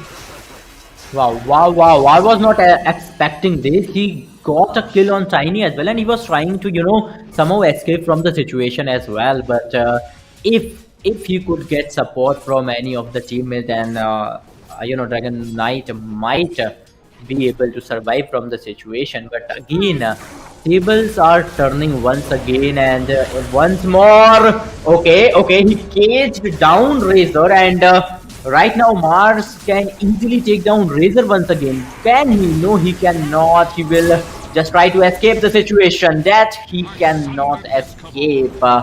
Heal is being provided to Razor once again, and Team Standing 5, they are literally putting a fight on. Look at that. They just got 3 kills Wow, did you in a see row, that? and I mean, that was amazing, don't you think? Even the Jakiro died, who was at low HP, and now Twinblade gets taken out. I'm not sure how he died, but looks like he was caught with the arrow. Mirana's down to very less mana pool, so I guess it was arrows downfall combo. We didn't see that on the screen, but at the same time, Anti-Mage got the kill on Mars. The link was Sir at that low HP made a turnaround. Hey, look at this. Winter Wyvern. Oh, he's gonna live. The Cold Embrace, it's available, and his Arctic Bond is gonna allow Mars to get turnaround, to get a return kill instead.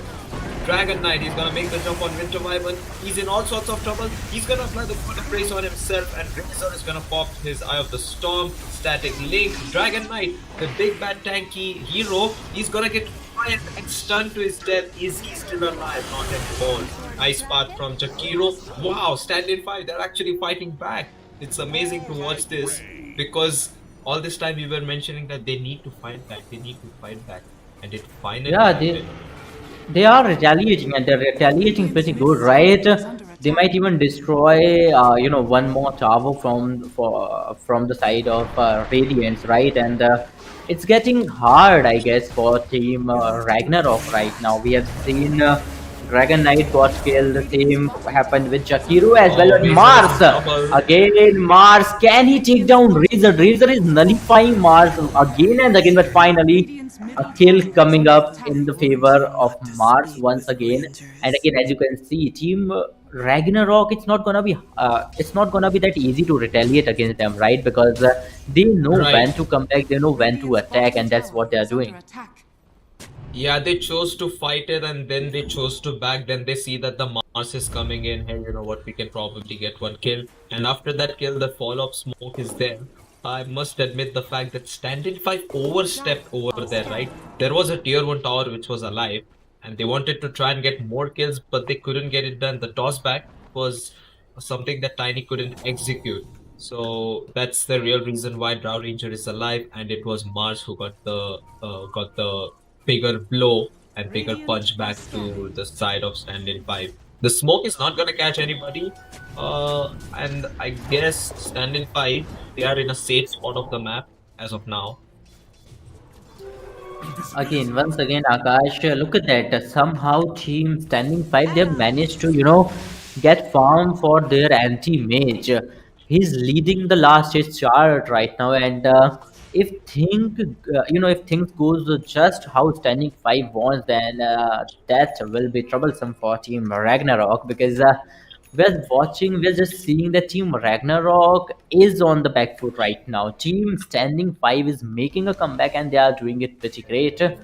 Let's see what's gonna happen because we have seen that in the last game that both the teams were fighting toe to toe until 20 to 25 minutes mark. But after that, Team Ragnarok they dominated and they dominated fiercely without giving any scope to Team Standing 5. It's very true, and the jump has been made. Jakiro, he's gonna get tossed in the air and he's gonna fall dead on the ground.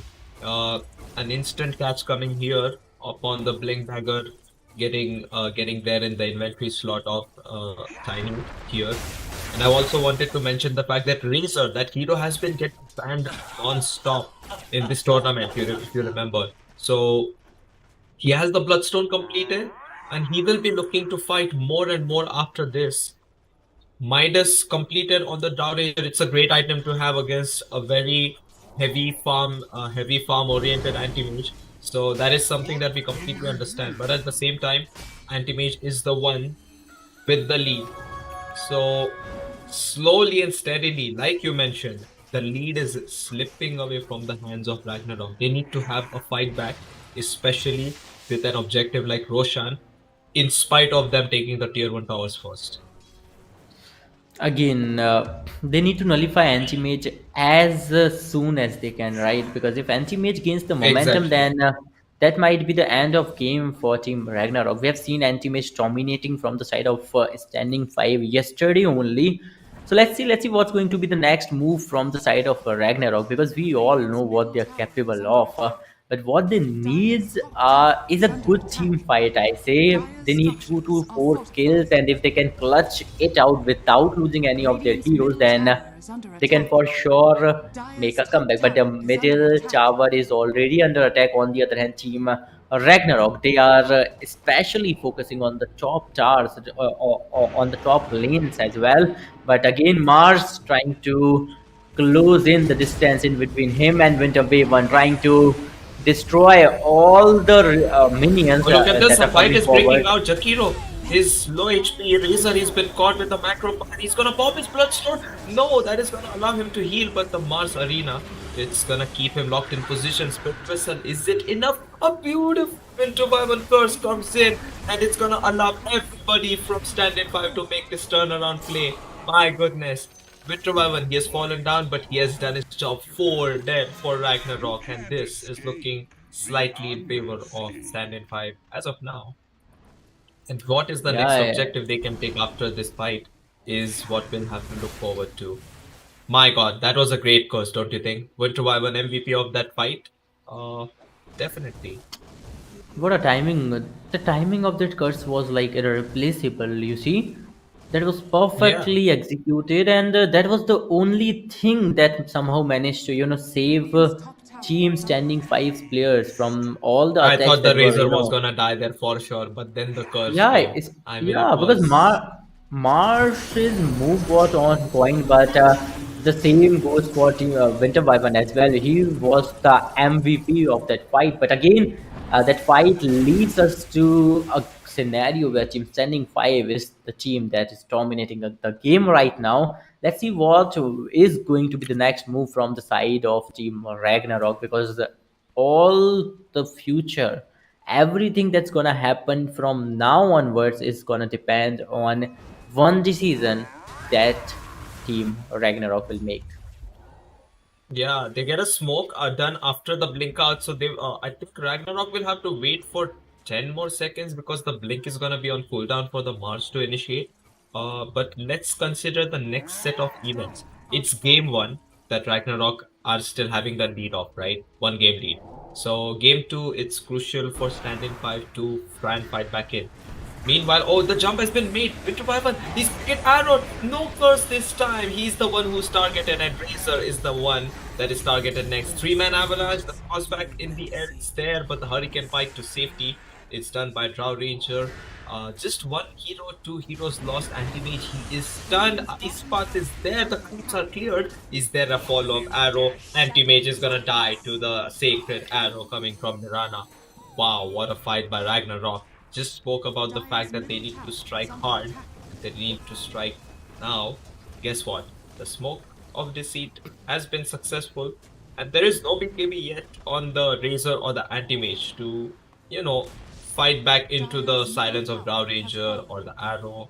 And this Jakiro is making intense impact on all of these Stand 5 heroes from the distance.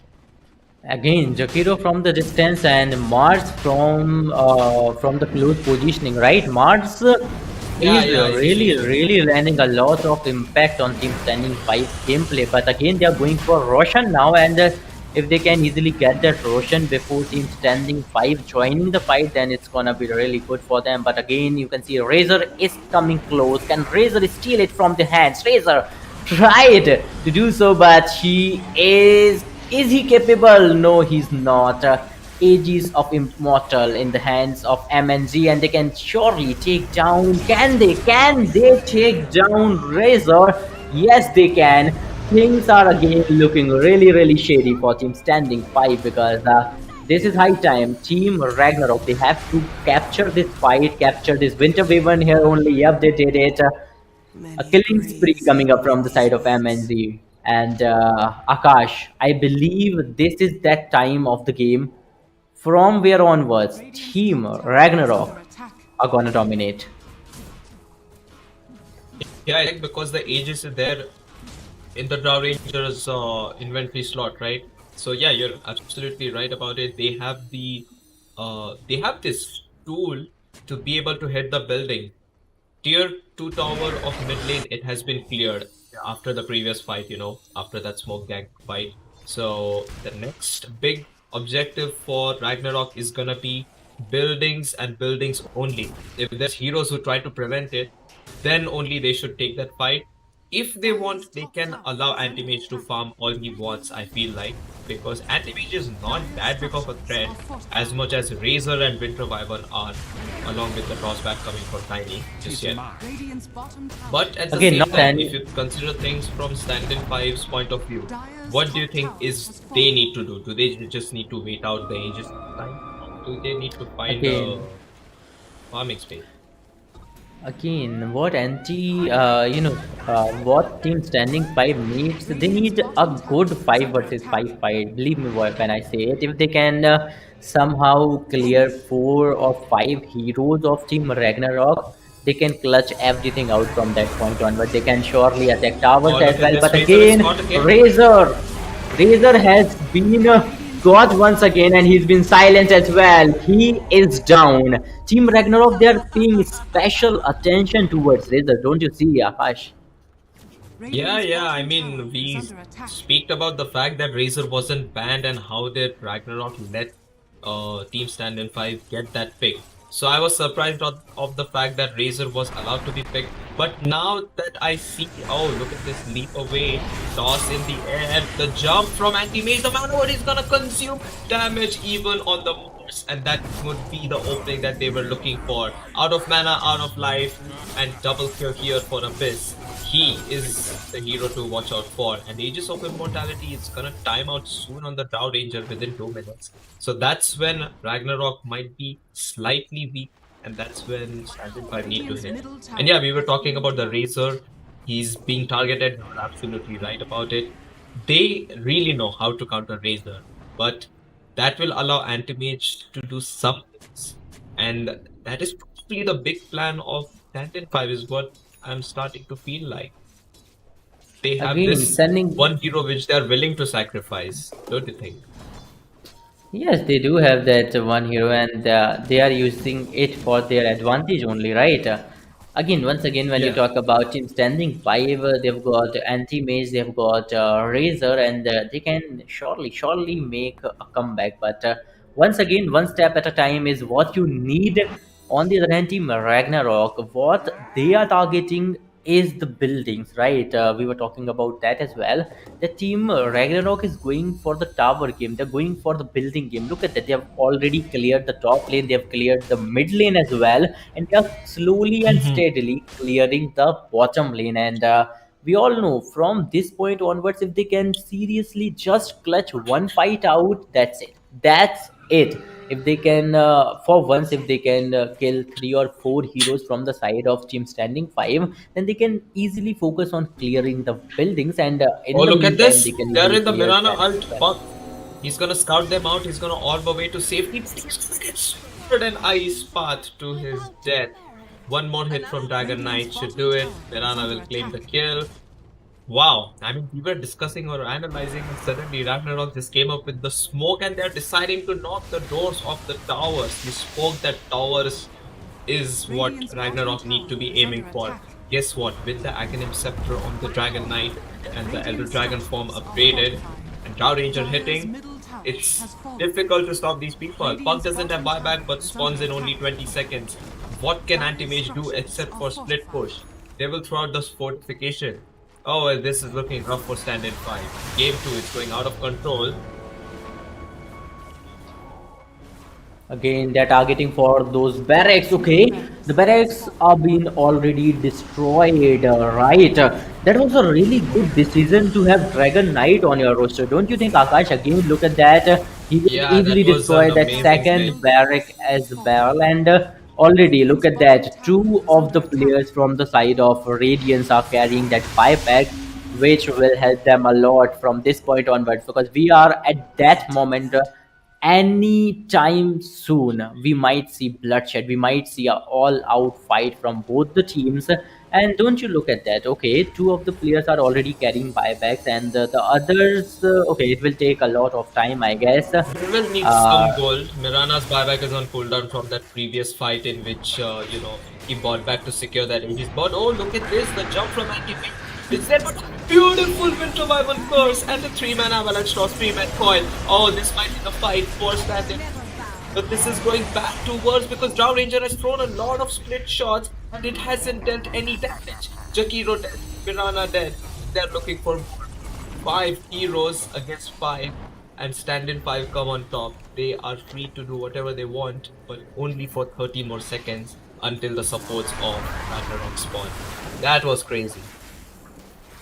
That is crazy indeed, because they've got 2 kills without losing any of their heroes, and this is something you look up to, right? And right now, the players of Team Standing 5 are getting buybacks as well, which is Oh, really Ragnarok good. But the again, catch! Mars.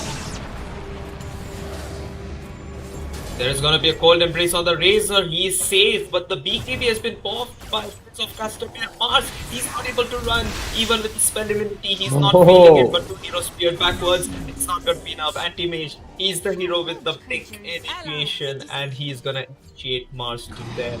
One other core hero dies. Slowly, the map is open for Standin 5. That was a great fight they chose to take.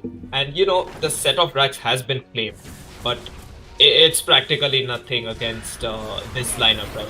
They have wave clearance ability, but now the Ice Path is gonna catch. Spore support is gonna die, and that was a great catch by Ragnarok as well. They strike back in similar fashion, and with blood of Winter Wyvern, they will continue. Oh, that's a tiny illusion. The Dragon Knight pick was great, by the way. You were mentioning it, but there was a fight which just broke out, so we completely lost track of that. Dragon Knight, Yeah. that hero has served his purpose and can continue to do so as the game goes forward. And again, Winter Wyvern has served its purpose for Team Standing 5 as well, Akash, right? Don't you agree? Because Winter Wyvern is playing most crucial role in all the team fights you see. All the team fights where we have seen Winter Wyvern playing a crucial role are in the favor of Team Standing 5 only.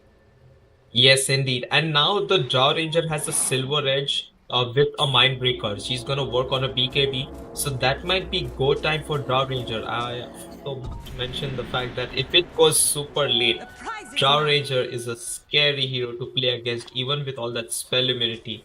The damage from marksmanship and the multi shots, it's Yeah, insane. So players are now collecting bounty runes. The gold plays a crucial role all over the game, right? Look at that pink man. He's leading all those minions, all those creeps, as long as he can. But once again, it all comes back to anti-mage. Anti-mage is now starting to play a severe role for Team Standing 5 as well. Yeah, Radiant's indeed. And bottom you know tower what? is under I attack. think Anti-Mage is doing well. His team is doing brilliantly, especially Winter Wyvern in these couple of fights. Razor has done his job as well. Dire's When top Razor tower gets a is under BKB, attack. that's when things could be a bit more problematic because Eye of the Storm is a BKB piercing ability, and so is Anti-Mage hits if he goes for that Eye of Scardy Ambassador. So it might be a situation that Ragnarok needs to consider. No Lincoln Sphere so far, no Lotus Orb so far on their lineup, but plan is working out pretty well. And MNC gets caught by Abyss. Oh, bottom lane, there's action going on. The Draw Ranger, she's dead. We didn't see how she died, but it was definitely due to the cause of anti-mage. He's gonna blink in Ice Path stun. It's not gonna be enough. This guy's out of control. And the coil, even though the BKB by Mars is popped, the bash is there from the anti-mage. The basher pickup, it's there. He's gonna jump in. The arrow is gonna stun anti-mage, and the Ice Path is gonna stun Puck. Jump from Puck was too much. It was over aggression. But Dragon Knight comes from behind. The curse is a beautiful one. It's gonna keep Draw Ranger under control for some time. But now Anti-Mage, he's gonna be Spirit Vesseled. And Razor is gonna claim the Bloodstone is not allowing him to die. Oh my god, this is a dieback on 8 Dragon Knight is forced to retreat. Anti-Mage is still alive. A long drawn fight here. And it's just beautiful that Standin 5 are now finally in some small lead. They might look to go for Roshan. Yeah, they might. You know what? Dragon Knight, he did pretty good out there in that fight, but Winter Wyvern and Razor, they were like super amazing. There you go, Pinkman. He'll buy back, and again, they are on Roshan team. Standing 5 is trying to capture Roshan as soon as they can, but there you go. Okay, Mars, it is a Oh, the good move. spear! He's It's targeting missed! Winter But Wyvern, he's and still he on a will. fall. Yep, he will. He will finish off Winter Wyvern, and Razor is next. If he can just finish off Razor, but it's good to escape from the situation. The situation is Oh, not this is really what good. Teach me, Dota. the Dragon Knight is in trouble. You know what? The BKB has been formed by Razor. He's gonna continue to go on the Drow Ranger. She's the important hero. She doesn't have buyback. And now the buyback is on cooldown for Mirana as well. They're gonna quickly make a three-way tip for MNC and walk into the Roche pit. Wow, I mean, it started slow. It felt like Winter Wyvern was the one to die, and it looked good for Ragnarok for a moment until the big bad anti-mage appears to the fight. Abyss with his Abyssal Blade and with all those items, he's making a lot of impact. He is even having a Lincoln Spear to make sure that he's not stunned by the Dragon Knight. So, I don't know what to say. It's starting to look real good for Standin 5. Again, Abyss got that Aegis of Immortal as well. So Abyss is doing great, Yeah. and that's what I was, that's what we were talking about. That you have to nullify that anti-mage. If that anti-mage can farm himself up, he can, get a lot of good items in his favor. Then it's gonna be really, really hard for Team Ragnarok, and that's what's going on right now. Team Ragnarok, they are on back Exactly. foot for sure, and right now Team Standing 5, they are for sure going for tower game as well, because they This do is know that we need to also target this is the tower once first in a time. while. Yeah, towers is definitely important factor that anti-mage and rest of the standing five players need to consider. But this is the first time I'm seeing. Oh, wait a second! Fight gets broken out. The spear is gonna be there, but the curse. Sorry, the old embrace is gonna stop the tiny from being hit. He does get stunned to death, and he will fall. One more kill claimed by Ragnarok, and they still have a lot of fight remaining. They blink aggressively, but they don't find any hero. And yeah, we were specifically speaking about the analytical part, right? This is the first time I'm seeing Ragnarok not be in the lead. I mean, they're usually very clean and very dominant, like you were saying. But this is the first time I'm seeing them in a backward position of the game. They will get a smoke popped off, however. Again, I think a comeback is really, really necessary. But there you go. Look at that. Four of the players from the side of Team Standing 5 are already having that buyback. But again, one more person is down. And slowly and steadily, I believe Team Ragnarok is making a comeback. That goal lead, it seems to be decreasing. Yes, it is. About the Yeah, goal numbers, lead two is of the players are actually already down. not in their favor, but they are the ones with the respawns, and Antimate has an Aegis. They are the ones taking the control of the map. So Wyvern is dead without a buyback, right? Looks like Ragnarok, the way they're positioned on the top lane, uh, there is some pressure being applied at the bottom lane, but the way they are adjusted on the map right now, I would still say Ragnarok is to be considered as one of the strongest teams here at this tournament, right? Because they have proven it before in the game one, and they can continue to do so. But stand in five, can they make it happen? Which is equalize the series with the game two. We'll never know. We'll have to actually wait until another big fight breaks out. Yes, indeed. And if big fight breaks out, you have to nullify Razor, Winter Waven, and Anti Mage. These three are gonna make a lot of trouble for Team Ragnarok, you know. And I don't know how Team Ragnarok gonna do it because things are not looking so good for them. It's been almost 40 minutes on the clock, and still both the teams are very, very, Yeah, they know look at how this. crucial this Both the game is. teams are just hiding in the trees. Look how they're positioned. One behind the other. The ice path is gonna connect the arrow. It's gonna land. Anti-mage. He's not easy to take down. He has a Liquid Sphere. He has a Winter Wyvern to back him up. So that will just cause problems. Ragnarok very much aware about the situation. But now Buck makes a jump. Is he gonna go in? Anti-mage is gonna be alright. He Stormcrafters his way to safety and blinks out. It's interesting to see that the anti-mage is keeping the Stormcrafter neutral item. Slowly but steadily, both the teams are just simply clearing the creeps and stunning each other from distance. Both the teams, they don't want to take any heads-up fight. They're just waiting for a better opportunity. And Brow Ranger is the only hero to try and split push from top lane. Oh, Spear, it's gonna be there on anti-mage. And this is something looking bad for Ragnarok. The Razor is not gonna pop his BKB yet. Dragon Knight in distance. The Jakiro gets blown up by the anti-mage, and now he makes the jump on Mirana. Mana Void is gonna secure that kill. Next one on the list, it's gonna be the Revival for Ragnarok.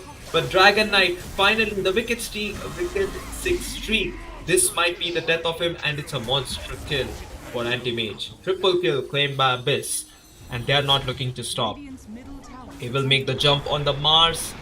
He is gonna pop the Havoc Hammer, the toss back in the air. Oh, it's Razor who gets popped off, but Drow Ranger gets caught, and now it's looking from bad to worse. The buyback is not available for Drow Ranger. This might be the game 2 in the bag and in the hands of Standin 5. Goodness, a team wipe, and only Winter Wyvern is the hero who loses his life. And they're past tier 4 towers, but they still haven't even touched the tier 2 tower. Insane. Wow, what was that? Team Standing 5, they were just waiting for this moment for a long, long time. And as soon as they've got that chance, okay. Oh! The Jakiro! Oh, He came back and he's gone once again. I don't see a comeback from this point onward, but if Team this is looking Ragnarok bad. They're can pull directly something hitting the out. tier 4s. There are no Wow. creeps. They're directly hitting the tier 4s. I mean, the fortification is forced out. Oh, they still keep going. They're going for the ancient. Okay, they do not want to give any space for Team Ragnarok. I don't know. Team Ragnarok, they're not even having any buybacks in the favor, so it's gonna be like impossible for them. Okay, finally. Yeah, Jakiro Ancient down coming to half back. HP. Jakiro, he's not feeling it. They I don't need see I their don't see team a to comeback. spawn sooner. Dragon Knight up in just 2 seconds, but the Ancient is gonna explode. What a game! Game 2. Unbelievable. I mean, this series, my goodness. I thought Ragnarok is gonna get a clean game, but oh, the equalizer comes in the game 2 from stand-in 5. What a game. Wow, what a game it was. Standing 5, they did manage to, got the game for themselves. And what a game it was. What a game it was. It seems like they were waiting for this opportunity for a long, long time. And finally, when they got it, they just captured it as soon as they could. But right now, all of it, like who's gonna be the winner of this ROG Showdown series powered by Intel, depends on the next three games. The team who's going to win 2 out of those 3 games is going to be the winner of this ROG Showdown series, right, Frozen? Because right now, both the teams are on or on a equalizer, right? One point in the favor of each team, and I was not expecting such a Correct, comeback from the correct. side of Standing Five, right? But we'll join you guys with the third game of this BO5 series. Till then, be there, wait for us. Real We'll soon. be back after a short break. Thank you.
Dire team ban.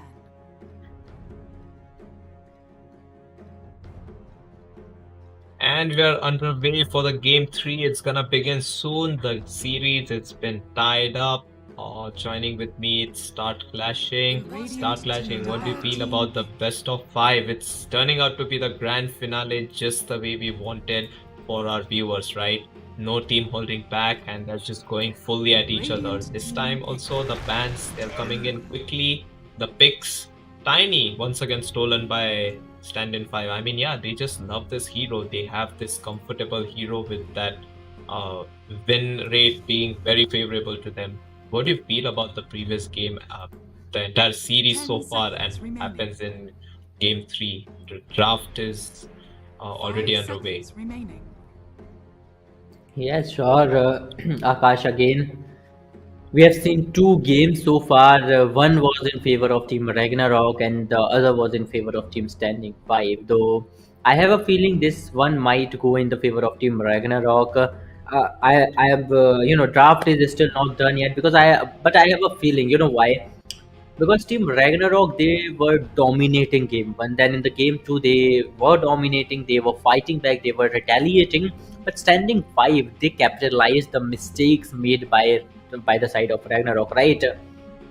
Ragnarok, they were Right. literally ignoring that anti-mage, I guess, and that anti-mage was carrying the whole game in the end game scenario. But let's see what's going to happen in this particular game, because this is going to be the third game of this BO5 series, and Silencer plus Morphling.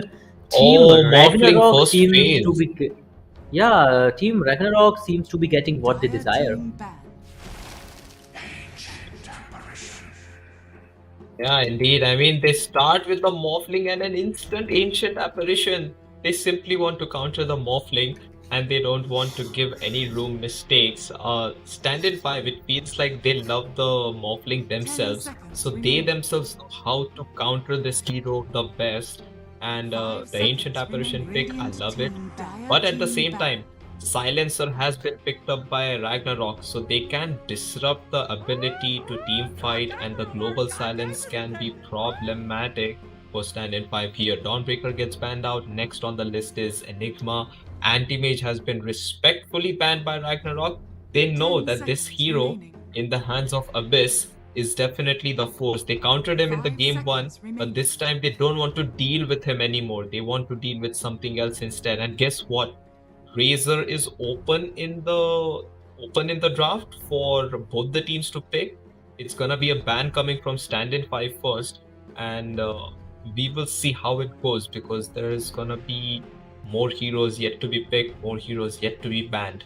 So Razor, the hero who was heavily countered and heavily aimed in the game 2, is it gonna be picked? What do you feel like? Or is it gonna be banned? We have to wait for that, right? But according to my opinion, I don't think Standing 5 is gonna pick a Razor again, right? Because Razor was brutally countered from the side of Ragnarok. I don't see Razor doing like anything extraordinary from the last game. But you never know. You never know. Maybe someone might pick it again, and maybe this time the situation turns around, and Razor might, end up clutching everything out. But again, anti-mage has been banned, and I think that's the best decision so far from the side of Ragnarok, because the Totally. anti-mage was the winning factor for Standing 5, right? In game 2 especially. In game 1, Team Ragnarok, this completely suppressed actually Team Anti-Mage, but this time they're banning it, and that's the best decision they could have made. Yeah, indeed. And you know what? Talking about the bans, apart from Anti-Mage, Faceless Void gets banned out. Do you remember in the previous semi-final of Stand-in 5, Faceless Void was the hero which was able to control Morphling in the late game, even though he didn't have the head start. The Chronospheres, the time walks, time dilation caused a lot of problems for the Morphling, and Ragnarok, they seem to have a rough idea about it. Also about the Razor, I don't think Stand-in 5 will pick a Razor themselves, because Morphling can convert into Razor and steal the static link and the plasma field as well. So that's something that you don't want to be facing, unlike in the first game itself of this best of 5, where they just countered the Undying by the Morphling pick itself. They have an Ancient Apparition. They simply need to have a setup for more stuns, and more stuns meaning I have an inner feeling that we might see a Sven picked up, or else something like a Lifestealer. Once again, Lifestealer also gives away the Rage, gives away the Aghanim Shard, open wounds. So that interaction is something that Standin 5 need to be careful of. But Ragnarok, they have first faced a Silencer and a Morphling. What is their strategy? It's completely something I have no idea about. They go for a Snapfire next. Again, Snapfire. We have seen Snapfire from the side of Standing 5 in semi-finals, if you remember. And again, we have seen a Silencer as well, same, a Morphling as well. Okay, Naga Siren has already been banned from the side of Ragnarok. That was a great decision.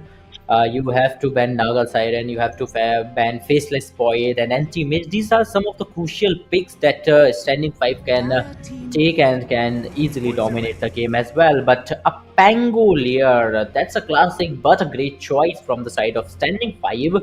Right now they're having a Tiny, which proves to be doing great for Standing 5. They're having an ancient apparition, but I have never seen them play that, so we have to wait how they're gonna perform with that. Can he counter Morphling or not? And now they're having a Pangolier, and we all know what a Pango is capable of. Yeah, Pangolier is capable of stunning a lot of heroes at the same time, so all the more setup for the Ancient Apparition ult. Pangolier, if he doesn't get the initiation of it, still fine. There can be Tiny going in and then a follow on the Pangoliers. But what I feel like, Standin 5 are yet to pick their carry hero. It's not yet been picked. They will pick something with extra mobility, and guess what? Slark is not banned. That is a hero that is open in the pool. Slark is something that counters Morphling greatly, but they will go for a Phantom Lancer, the best hero to counter Morphling. I feel like Phantom Lancer is their carry, and Ragnarok instantly retaliate with an Ember Spirit pick. That's a great choice as well to run down against Ancient Apparition. Root counters the Pangolier sometimes as well, when you get caught without any Dispel. And lastly, Phantom Lancer, AoE, illusions, it's not a problem. Standin 5 right now, they're just trying to make things easier for the PL. They ban out the Underlord, and Rana has been banned. I like this ban because, Snapfire, Cookie plus Ember Spirit Chains followed with an arrow is certain death for the real Phantom Lancer or the Pangolier even. Or any of the heroes, to be specific. Radiant team ban. Yeah, indeed. Let's just wait for the final pick from both the sides, because having an Ember Spirit in the team is going to help Ragnarok a lot for sure. But again, for them, we are watching Pango. They have Phantom Lancer as well. So Stunning 5 is going great, I guess. And same goes for Ragnarok as well, because having a Silencer in the team, then you have a Morphling, then you have a Snapfire who's gonna do the bulky stuff. You have an Ember Spirit, right? Ember Spirit is such a hero. Correct. Most of the time, you see Ember Spirit is banned or something, or nobody wants someone to pick Ember Spirit. But right now, Ember Spirit is in the favor of Ragnarok, and we all know Ragnarok, they can do wonders with it. Right, correct. And I'm kind of surprised that Ember Spirit wasn't contested by Standin 5 themselves, but they might have a plan to counter this Ember Spirit. However, not just Ember Spirit, but Morphling and Snapfire, problematic heroes, have been banned out by Ragnarok. I love their last two bans, which are Buck and OD, and that keeps the game safe, and the setup is not something that can be attempted directly. Ancient Apparition has been picked, so OD can just cause a setup for the Morphling. It can get blown up to pieces by the Sanity Eclipse. Scarlet Mage has been picked up. I have an inner feeling that this Pangolier might be a support. He might be a core. Now that I look at the final picture of the draft, but Ragnarok, with 1 minute and 9 seconds remaining, what do they go for? Because the magical damage on Standin 5 is brilliant, and at the same time, the physical damage coming from Pangolier and the Phantom Lancer will be decent as well. But Ragnarok, what is it that they need to control the Phantom Lancer and PL? Because those are the ones who would be running, escaping, and running back in again. Yes, Pango and the Phantom Lens are gonna play a very, very important role in this third game of this grand finale, right? But we all know Ragnarok, they need something that can literally nullify their effect, that can, counter Pangolier, that can counter Phantom Lancer, that can counter the whole team of Standing 5 when matched up with the team of Ragnarok. As we all know, Ragnarok, Mm-hmm. they have got a great synergy already. They have got a great synchronization. We have seen that in last two games only. They've got Ember Spirit especially. So Snapfire and Ember Spirit you already have. You're having Morphling and Silencer. Now what do you need, right? You just have 5 more seconds. Do you think I don't know what they they're are gonna go doing. down to the last second? I mean, it's 2 seconds. Minion Oh, they go for a selected Dark Seer. They want to counter this PL with his own illusions. Wonderful pickup. I mean, Magnus was available to pick as well from Ragnarok. I thought, they would go for that big synchronization of RP into Snapfire, Mortimer's cookies. Ember Spirit would have Empower and a lot of physical damage. Morphling would be able to get the Empower buff to farm faster as well. But yeah, this seems to be fine. Darkseer, I like it. When Darkseer allows his teammates to run away and run at the enemy heroes, that can definitely be a decisive pick for Ragnarok. Standin 5, they will have the Tiny at mid. It's been confirmed. Snaking on the support apparition. Pangolier looks like he's gonna go off lane.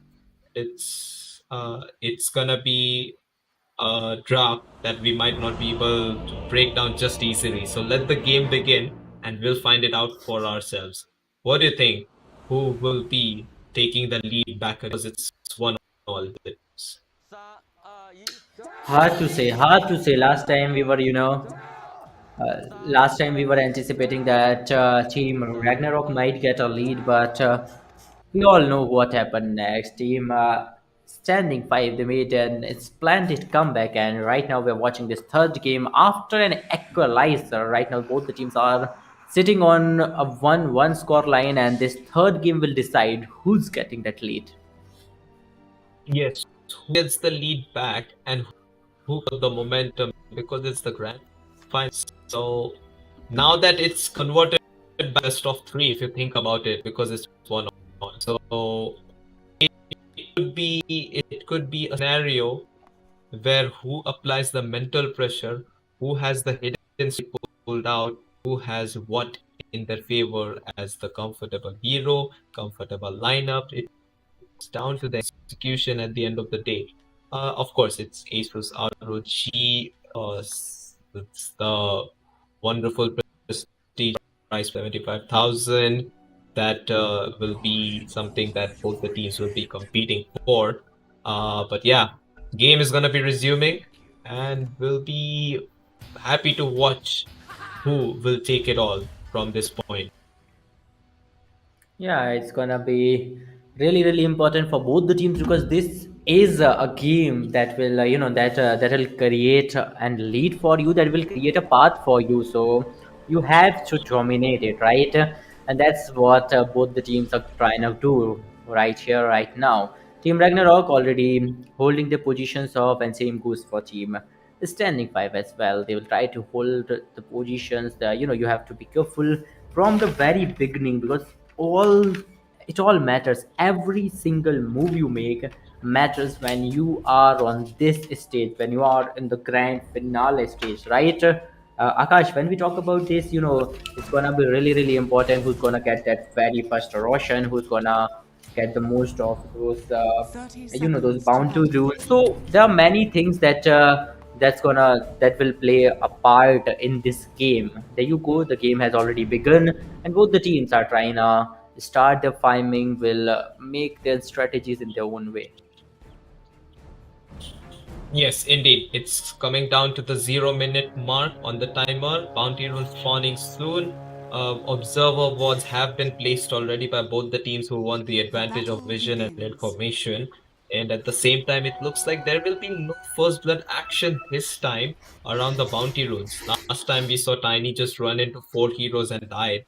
This time he's not going to repeat the same mistake. And it's not affordable for the lineup of Ragnarok too because they don't have the stuns, unlike in the previous game. So that's definitely. But nonetheless, game has begun, and just on the small scope of the draft, I have an inner feeling that Ragnarok might be able to pull off and get back into the lead, as like you mentioned. Yeah, let's see, but it doesn't matter what we feel, right? All that matters is are they gonna make any other What the mistakes? players Because in do the and last what game, the they feel mistakes like. were not okay. Silencer is in a little bit problematic situation, but again, he'll back off in time.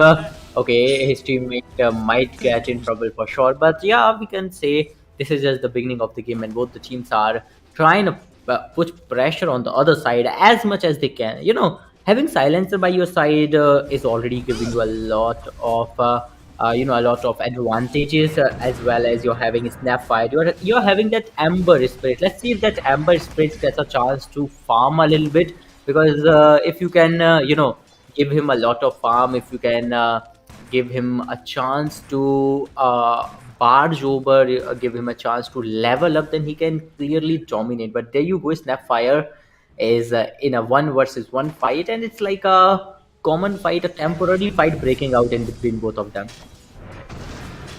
Yeah, indeed. At the mid, both the melee, so they're trying them to get the last hit secure bottles out real soon. Fire, she's gonna be harassed a bit by the PL, but he chooses to go back. The courier is in an awkward position. Almost it felt like Snapper was being baited to try and snipe the courier.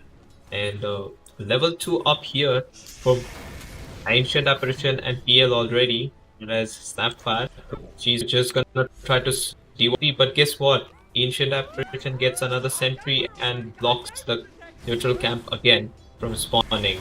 So it's looking problematic here for the side of top lane of Ragnarok. But look at this Silencer, he's been jumped, and the first blood, it might be there. SCAR, that mage will secure this kill with the concussive shot, and with Pango hits, it's possible. The last hit obviously goes to Avalon. It's gonna secure it with the Arcane Bolt. Yeah, on the top path, Ancient Apparition, he is roaming around the place for a long time now. I don't know what Snapfire is trying to pull off. He backed off. He could have gone there and fought a little, but finally a very first kill coming in the favor of team Ragnarok. It's a 1-2 ratio, and it's still team standing 5. They're leading, and they're doing great work out there. I don't know what Snapfire is trying to pull off. Maybe he just want to avoid a fight as much as he can, because it's gonna be really risky fighting at this position where already you are you're in a disadvantage, that too in the early stage of the game. So yeah, the disadvantage is crucial. Right, what happened was Snap and the Darkseer, they managed to get a kill, but the Darkseer died and took a Phantom Lancer, so Phantom all that XP by himself. Look at this, they're gonna fortify the creep wave. They will be more aggressive than usual. Phantom Lancer in kind of a troublesome situation. Now the creep pulled by Ancient Apparition, so they will try this out of mana, gonna pop his magic. Oh, he uses his Phantom Rush and dodges the Scatter Blast as well. This guy waves him a bit. He's up there with the fancy and flashy plays. At the bottom lane, the harassment continued runes grabbed by the mid. They were trying this, but it will be fairly even. And he just decides to give up. It's too much damage from them, but Yes, indeed.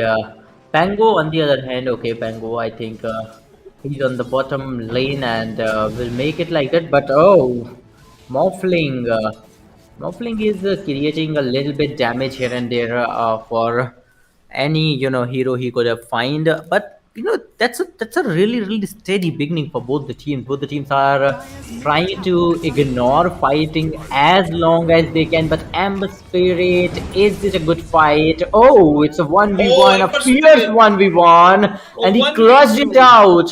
he was really low on HP, but still he somehow managed to get those 2 kills. Wow! And finally, Team Ragnarok, they're making a comeback. They are finally making a statement. Yeah, wonderful turnaround by the Ember Spirit. He got the kill on the Tiny, came to assist him, and he's with the Tiny instantly leveled up, activate Remnant. He turned it around and even dodged a bullet and the death coming from the Scar Mage. So that was beautiful. Scarlet Mage is able to silence Ember Spirit. That's one thing. Guess what? The outplays and the outplays real both the teams. We saw PL dodging some fancy spells, and we saw Ember Spirit just clutch it out, like you mentioned. 1v2 situation, and he gets on top of both the heroes over there. Yes, indeed. He gets on top of both the heroes, got 2 kills in his favor as well. But again, Ancient Apparition is trying to, pull something out. But oh, Snapfire was there as well. Another kill coming up in the favor of Ragnarok. But a 1v2, can we? Can we get to see a 1v2? No, not on Snapfire's watch. Yeah. Yeah, Snapfire just played it out brilliantly. He was patient this time. He waited for the PL to commit all his spells, and then he went for the assassination blow. Scatterblast is gonna secure that kill. What an amazing start for both the teams. I mean, it's going a bit rough for Swiftblade. I almost thought Teach Me Dota is gonna make the jump, but Arcane Rune popped here by Swiftblade. He's having a rough time against this Ember Spirit, the hero which we haven't much watched this tournament. He is taking quite a lot of damage himself too. Yes, indeed. He's like unstoppable. He's trying to, get as many kills as he can. And, by now, by 7-minute mark, Ember Spirit is doing really great. He's farming a little bit. He is fighting a little bit as well. And as you can see, okay, wow, Morphling is right now leading the last hit chart. And that Oh means wow, he'll look be at the having denies. a good Yes, 17 network as well. denies. 17 denies. Wow, 18 denies it is. That's insane. Dire's middle tower is under attack. Yeah, I mean, he's off to get a roll on the last hits. Pangolier, he's gonna suffer quite the blow. It's almost 2 times the last hit that Pangolier's score is in comparison to the last hits of the Morphling, and we even consider the denies, which is nearly as much as the last hits of Pangolier. Quite the mathematical calculation here in terms of XP. Pangolier is suffering. You could just see it from the score and from the HP and mana.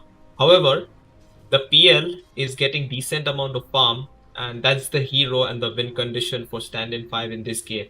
As for the side of Ragnarok, they like to play it out with a balanced play style. Morphling, Ember Spirit, if they come on top, it could turn out to be something completely snowballing out of control for Standin 5. Oh, Avalon will die to the curse of the Silencer. Silencer finally showing us what all he's got. But Pango is not getting that space he's searching for, right? He needs that space so that he can, farm a little bit and he can rotate as many times as he wants. Ember Spirit is on the mid lane and he is seriously doing a lot of damage. Look at that. He's got some tower damage as well, and he's making a lot of trouble for Tiny over there. And if he can, somehow manage to keep it up, Yeah, then the and pressure you know will what? be on Standing 5. Also, did Yeah, you tell see that sleight of fist coming from the Ember Spirit? So he was trying to cancel the bottle charge of Tiny, and he even scouted out the fact that Skywrath Mage had rotated mid, but it was only to refill the bottle. But he had that information, so he didn't go in aggressively. Meanwhile, bottom lane, there might be some action. Oh, the silence comes in on the Morphling. Morphling, he's falling down, but he gets the attribute shift off. He waveforms and he tries to go for the Skywrath Mage. Skywrath Mage is the first one to die. Oh, Ancient Ball of Apparition. Replica is gonna be dropped. Ancient Apparition is there as well. Wow, Action that happening on could be each the corner chance. of the map. Yes, action happening on each and every corner of the game, and Ragnarok finally, making a play, finally getting that momentum they were searching for. But okay, this time Snapfire, he might fall in trouble. But Ancient, okay, oh, Ember Spirit, the timing was perfect, but two of the players against Ember Spirit. It's gonna be really hard for him. Ember Spirit, can he clutch it out at 1v1? Oh, Pango was trying to support his teammate, but that was too late, to be honest. But Ember Spirit, can he take down Pango as well? Pango has been taken down. Ancient Apparition, he is all alone. He's been suppressed, he's been taken down, but Tiny came on the time, got the Ember Spirit, but can he take down one more of the person, or is he over aggressive? Yeah, he's out of mana. He has the haste rune. He used the avalanche to secure the kill on the Ember Spirit. That was the valuable kill.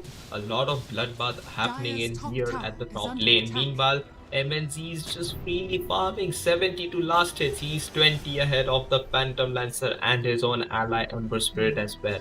It's turning out to be a small lead, and it's a lead in terms of kills, net worth, gold acquiring, as well as XP if you consider that. For Ragnarok, they are looking to be more disciplined and more focused in this game 3 of the BO5 in Grand Finals. Yeah, and Ember Spirit, he's in going trouble. like extremely. Oh, Ember Spirit, extremely aggressive. He'll go inside the tower range and will kill Cheney there. Wow, he got his revenge because Tiny was the one who killed him, and he came back and got the revenge in his favor as well. Yeah, indeed, it looks like Ember Spirit is off to a very good start. He may not have that many last hits, but he has done a lot of killing, and the killing has let him be on level 10. Sleight of Fist maxed out, Flame Guard maxed out. He is dealing a lot of physical damage, a lot of magical damage. Standin 5, they need to react, and they need to react sooner. It almost seems like they have not answered any aggression, except for the last two occasions where they got the return kill, and it was Ember Spirit who died. But slowly and steadily, Morphling is getting what he wants from that last hit and deny and the solo farming he was doing at bottom. Yeah, you know what I mean is the mid tower is about to be crushed down because Ember Spirit is taking care of the mid lane, and he's already on level 10. Dude, seriously, he's on level 10 right now. The tower is about to be Oh, destroyed. look at Yeah, this it's bottom lane. There is an very ice little on thrown it. out. Are they going for Morphling? Falling down half HP. He's in trouble. He's gonna wave away the Ice Blast buff. It's gonna go back. He should be fine. I mean, it almost looked like, you know, he would die. So, yeah, Global Silence gets thrown out. Is this gonna be the death of the Ember Spirit? The Phantom Lancer. He is gonna get taken off the map. Global Silence on point. No double can use. Back Sir, Banguliers in silence. Sir will fall, and he will fall to the Phantom Lancer kill first. Yeah, the situation is not looking. Support. You know, the Yeah, it is situation is looking not bad. looking very good for Team Standing 5, right, Akash? Standing 5, they're on the back foot right now, and the kill difference is almost double. Man, wow. And look at the goal difference. The net worth is increasing and increasing, especially for Morphling. Morphling, he got 105 last hits and 29 denies. This is pretty much good. But you know what? Team Ragnarok, they have already got the middle tower, and now they have got the top tower as well. I think they have destroyed the bottom tower as well. That means they are already leading the tower game. But what they need from this position onwards are the kills. They have to destroy Team Standing 5 mentally. They have got the tower game in the last game as well, as long as I remember. But you know, they were not capable enough to get the game in their favor. Yeah, actually, previous game they had the heroes which were susceptible to get jumped on, right? And the Winter Wyvern was there on the side 5. We very well remember he was the factor or decisive changing factor in the fight. He caused it game. But regardless, Pangolier, even though he's not having the best of games, he's trying to cut quick waves and create by first trying to take this tower for his team. And so there is no choice for this hero for anything except farming. So he's gonna stick to farming, and so he's gonna try to play it safe. He's not huge enough. He needs the lock on at this bottom lane. Oh, there was a miscoordination from right. The cookie did not connect, and the global silence has been thrown out. Do not achieve anything out of it. Oh, that was a great escape coming from Standin 5. Very elusive and very much well played, Standin 5. They run away and the global silence expand. And they Yeah, morphling kill. What happened? Ancient apparition ult was used to blow up the, and once again the tip game continues. Stand in 5. They're just an immune who really love to try and tell the. It almost feels like they're targeting him. Yes, indeed. Standing 5, they're still standing, right? They're standing strong instead. But Morphling is down right now. Morphling who's leading the last hit chart already. He wants to, farm as much as he can. And there you go. Amber Spirit finally trying to farm as much as he can. Though standing 5, it's gonna be really, really hard to suppress them, to dominate them. And we all know that because standing 5 is a team that, somehow managed to get out of the clutches of Ragnarok, and they did one a round against them as well, which is super cool. Yeah, But again, yeah. Silencer going up. Then we have Snapfire over here. He's just roaming around here and there, trying to spot someone. On the other hand, the players of Standing 5 are also I doing the will. same thing. I will also have to mention the fact that the Phantom Lancer is now slowly catching up to the. We have seen this in the panel, his farming capability, and he's one of those carries, Abyss, who is really decent at playing from back. But oh, look at this! Be in trouble. Like one more hit from Tiny should do it. Avalanche combo wasn't it enough? One more hit, however, it is. Silencer in trouble as well. Oh, looking to be something that Standin 5 is happy about, and PL, his life has been traded back, so the happiness reduces for them. Carry and Silencer taken out, Apparition and PL taken out. Dire's It's top tower is carry under and attack. support from each respective lane that has fallen from the teams. Yes, indeed. 2 kills from the side of Standing 5 and 2 trades from the side of instant trades, I'd say, from the side of Ragnarok. So, yeah, I think that was a win win Dire's situation for bottom both tower is teams. under attack. Though Team Correct. Ragnarok, they are somehow, capable, they are managing to, maintain that lead, but it's really getting hard to increase that lead. You have to go up, you have to increase as much as you can because if that net worth lead, gets somewhere around 12, 15,000, then we'll get to see a major difference. But Ancient Apparition.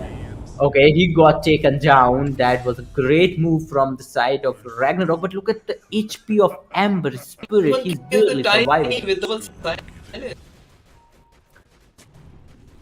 Tiny was taken down. Dire's bottom I tower mean, the is under timing attack. was just and the bottom lane Ancient Apparition, and in they find the Tiny Ragnarok. They are now looking strong again. Stand in 5. They had their moments. They were this Emperor. He's not built off.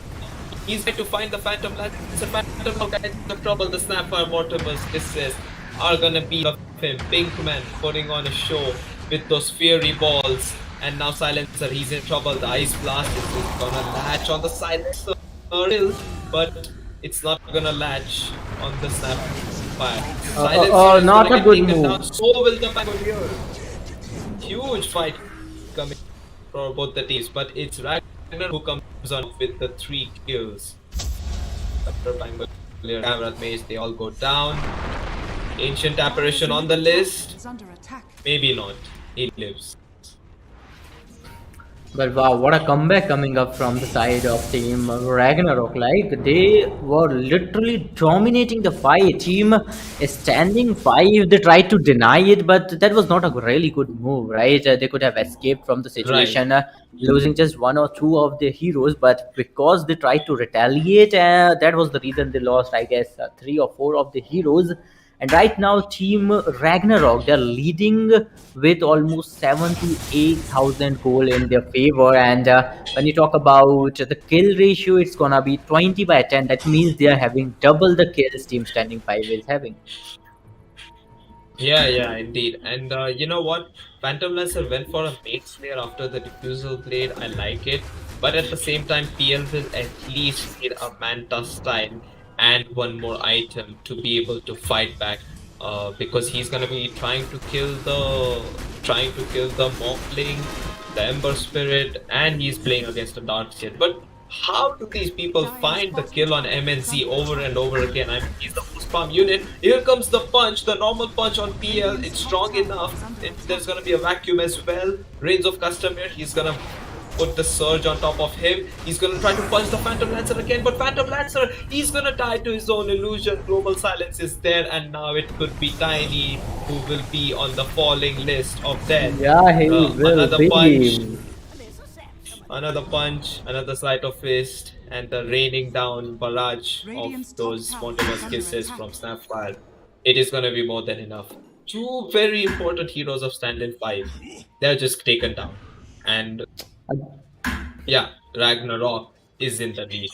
He is in a very And once again, my friend Akash, Team Ragnarok, they're getting the momentum they were looking for, right? And if they can somehow, okay, one more of the player is down. Yeah, yeah, he is. Ember Spirit, what is he trying to do? Can he take one other down? Yep, he can. There you go, Ember Spirit finally showcasing his full potential, and he can easily escape from the scene as well. Wow. Team Ragnarok, they're finally gaining the momentum, and I don't see a comeback from the standing five in close future, because look at that, the goal difference is around 10,000 or more than that. On the other hand, when when you take a look at the kill difference, it's 24 by 11. Team Ragnarok, this is what I call a one-sided domination, but HBK has been taken down. Phantom Lancer, that was a well-planned attack. yeah, indeed. I think when the Ember Spirit is done with the BKB, he's gonna be the strongest hero on the map.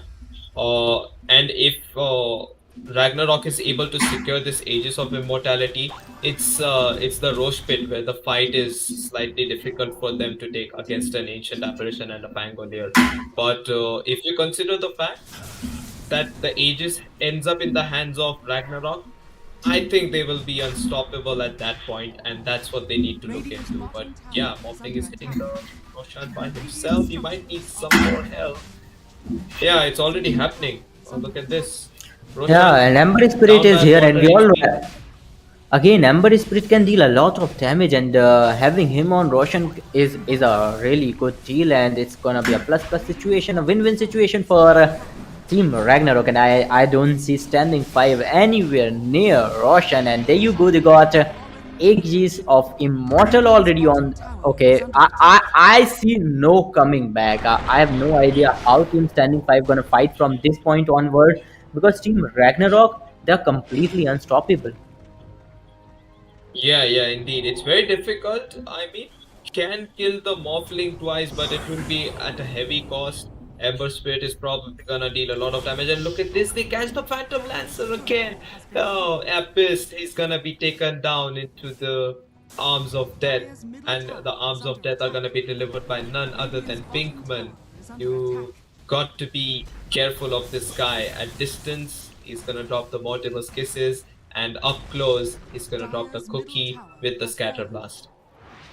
Again, Ragnarok, they've they're got the looking tower solid. as well. Yeah, they've got tower as well. Yeah, tier 2 tower. In the meanwhile, Morphling, he's already carrying that Aegis of Immortal, and it's really hard to even kill him once. It's gonna be like impossible to kill him twice, right? Right now, Team Ragnarok, they are destroying buildings one by one, and here comes another fight and another kill in the favor of Team Ragnarok. I don't know what's gonna happen with Team Standing Five, but how long they can hold on to it, because look at that, look at the net worth, bro. There's no one even Yeah, look close at to the network, look 10,000 at from the side of the... 10,5. Dire's top tower has fallen. Yeah, I'm even looking at the map and there is less room for recovery. The Darkseer is all over the place. Last game, Antimate was the hero and they were able to deal with the split push. Guess what? This time they have semi-global heroes like Darkseer, Ember Spirit, so they can clear the creepers very quickly without a hero applying that same pressure. Phantom Lancer doesn't particularly do it. himself, and neither does Tiny.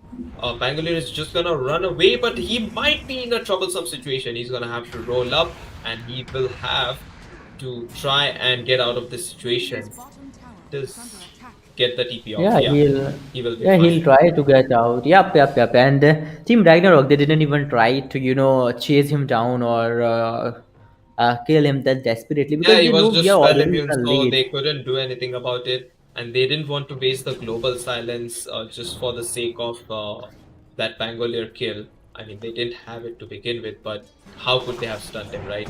It's a Bangalore roll force, but oh, look at this Bangalore. He might get caught in this position.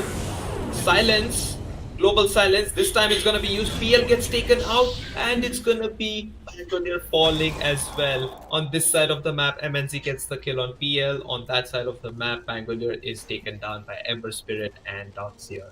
Oh wow. Full map control in favor of uh, these boys who might look forward to close the game 3 with a victory. Ragnarok, that is. Yeah, Ragnarok is looking really powerful, and I think it's high time they might go and target those barracks. I think really soon. Though when you talk about buybacks, we can see two buybacks, one in the favor of Team Ragnarok and one in the favor of Team Standing 5. So yeah, Phantom Lancer is doing some great work from the side of Team Standing 5. But look at that, another player has been taken down. As you can see, Morphling is still holding on to that Aegis of Immortal, and I don't see anyone killing him, nowhere close to him, and they are right now targeting the inner buildings, and I think we might see a close soon enough. Yeah, even though they got the pickup of the ancient apparition in their favor, there is no proper stun coming in, and the Scarlet Mage pickup at the end was just not a pick that worked out. The tiny hero on the mid lane, it hasn't done enough as well. I feel like mentioning the fact that Tiny, when he was support, things were looking wonderful for Standin 5 in almost all of the series, but uh when they put the hero on mid and the Ember Spirit started to bully him with the sleight of fist and deny him all those power runes, things went real quick bad and downhill from there. Sieging, however, continues to be the next step. Get this ancient apparition. He's gonna be jumped in and he's gonna get blown up. The Morphling, he's gonna be silent, but Scarlet Mage next on the list. BKB popped by the Ember Spirit. They go for the Pangolier, who's gonna try to roll up. Oh, he doesn't get the Rolling Thunder off. It's gonna be stopped, and it's gonna be stopped with his dead. 3 heroes dead for Standing 5. Only one support ancient apparition as the buyback. GG has been called. Oh, this was so quick and so clean coming from the side of Ragnarok.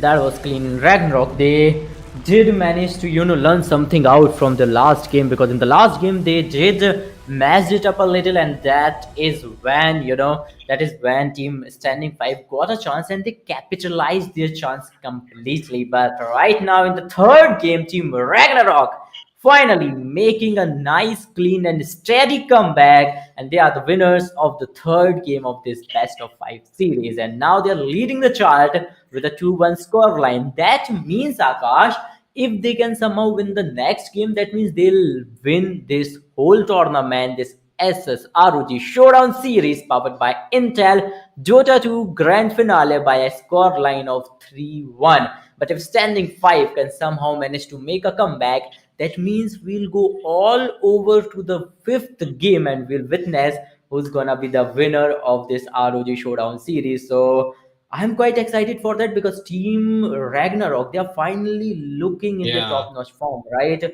As for Team Standing 5, they have made a comeback once, they can make it again as well. And if they make a comeback again, then we'll witness Game 5, which is going to be the ultimate end of this BO5 series. But before that, we'll take a short break and we will be back after a really short break. You keep watching.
Hello and welcome back to the game 4 of this ASUS ROG Showdown series. It's gonna Radiant be team Standin back. 5 once again going against Ragnarok.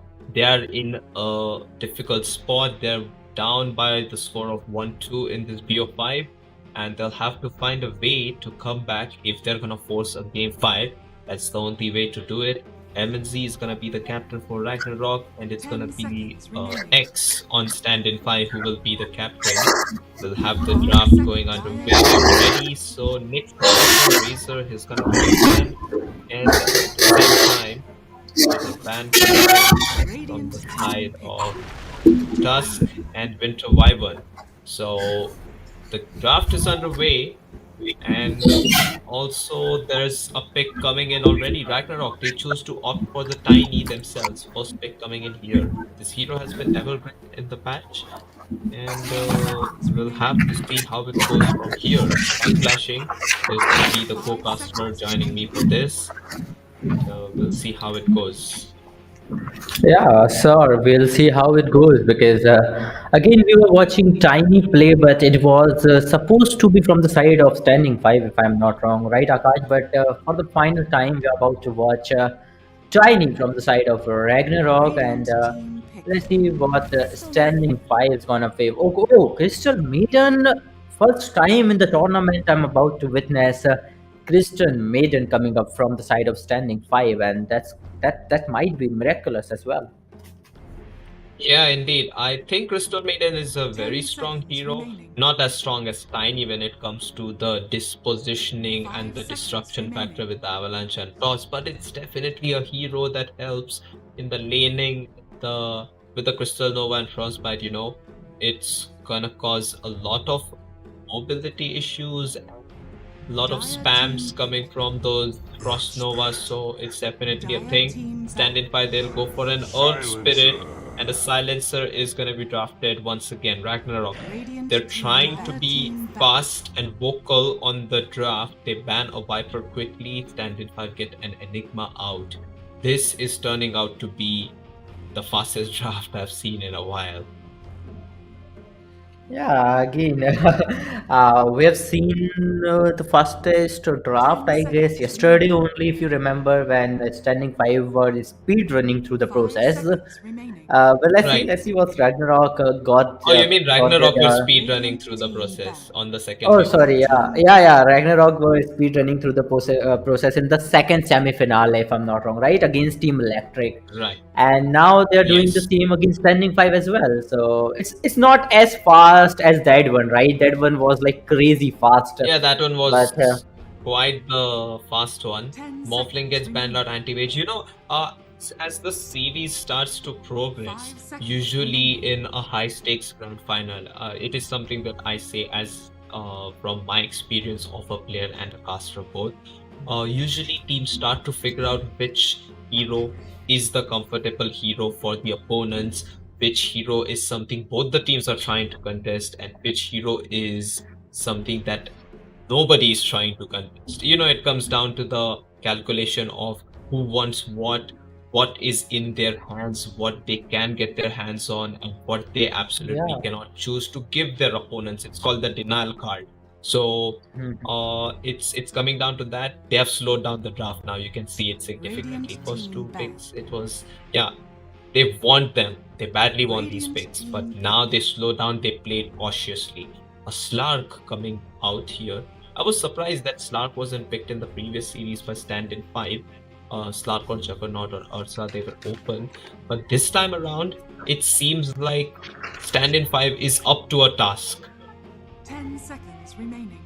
Yes, indeed, because it's going to be a do or die situation 5 for them seconds again. If remaining. you forget, they've lost two Mm-hmm. games already, and if they lose this one, then that could be the end. That's gonna be the end of this tournament for themselves. Yeah, Again, if they have tried Ragnarok really, wins, really right? hard to get in. Yeah, if Ragnarok wins, then Standing Five, that's it. They're gonna finish the tournament on number second, and they will lose all the hopes of winning the tournament. So you have to give it all you have got.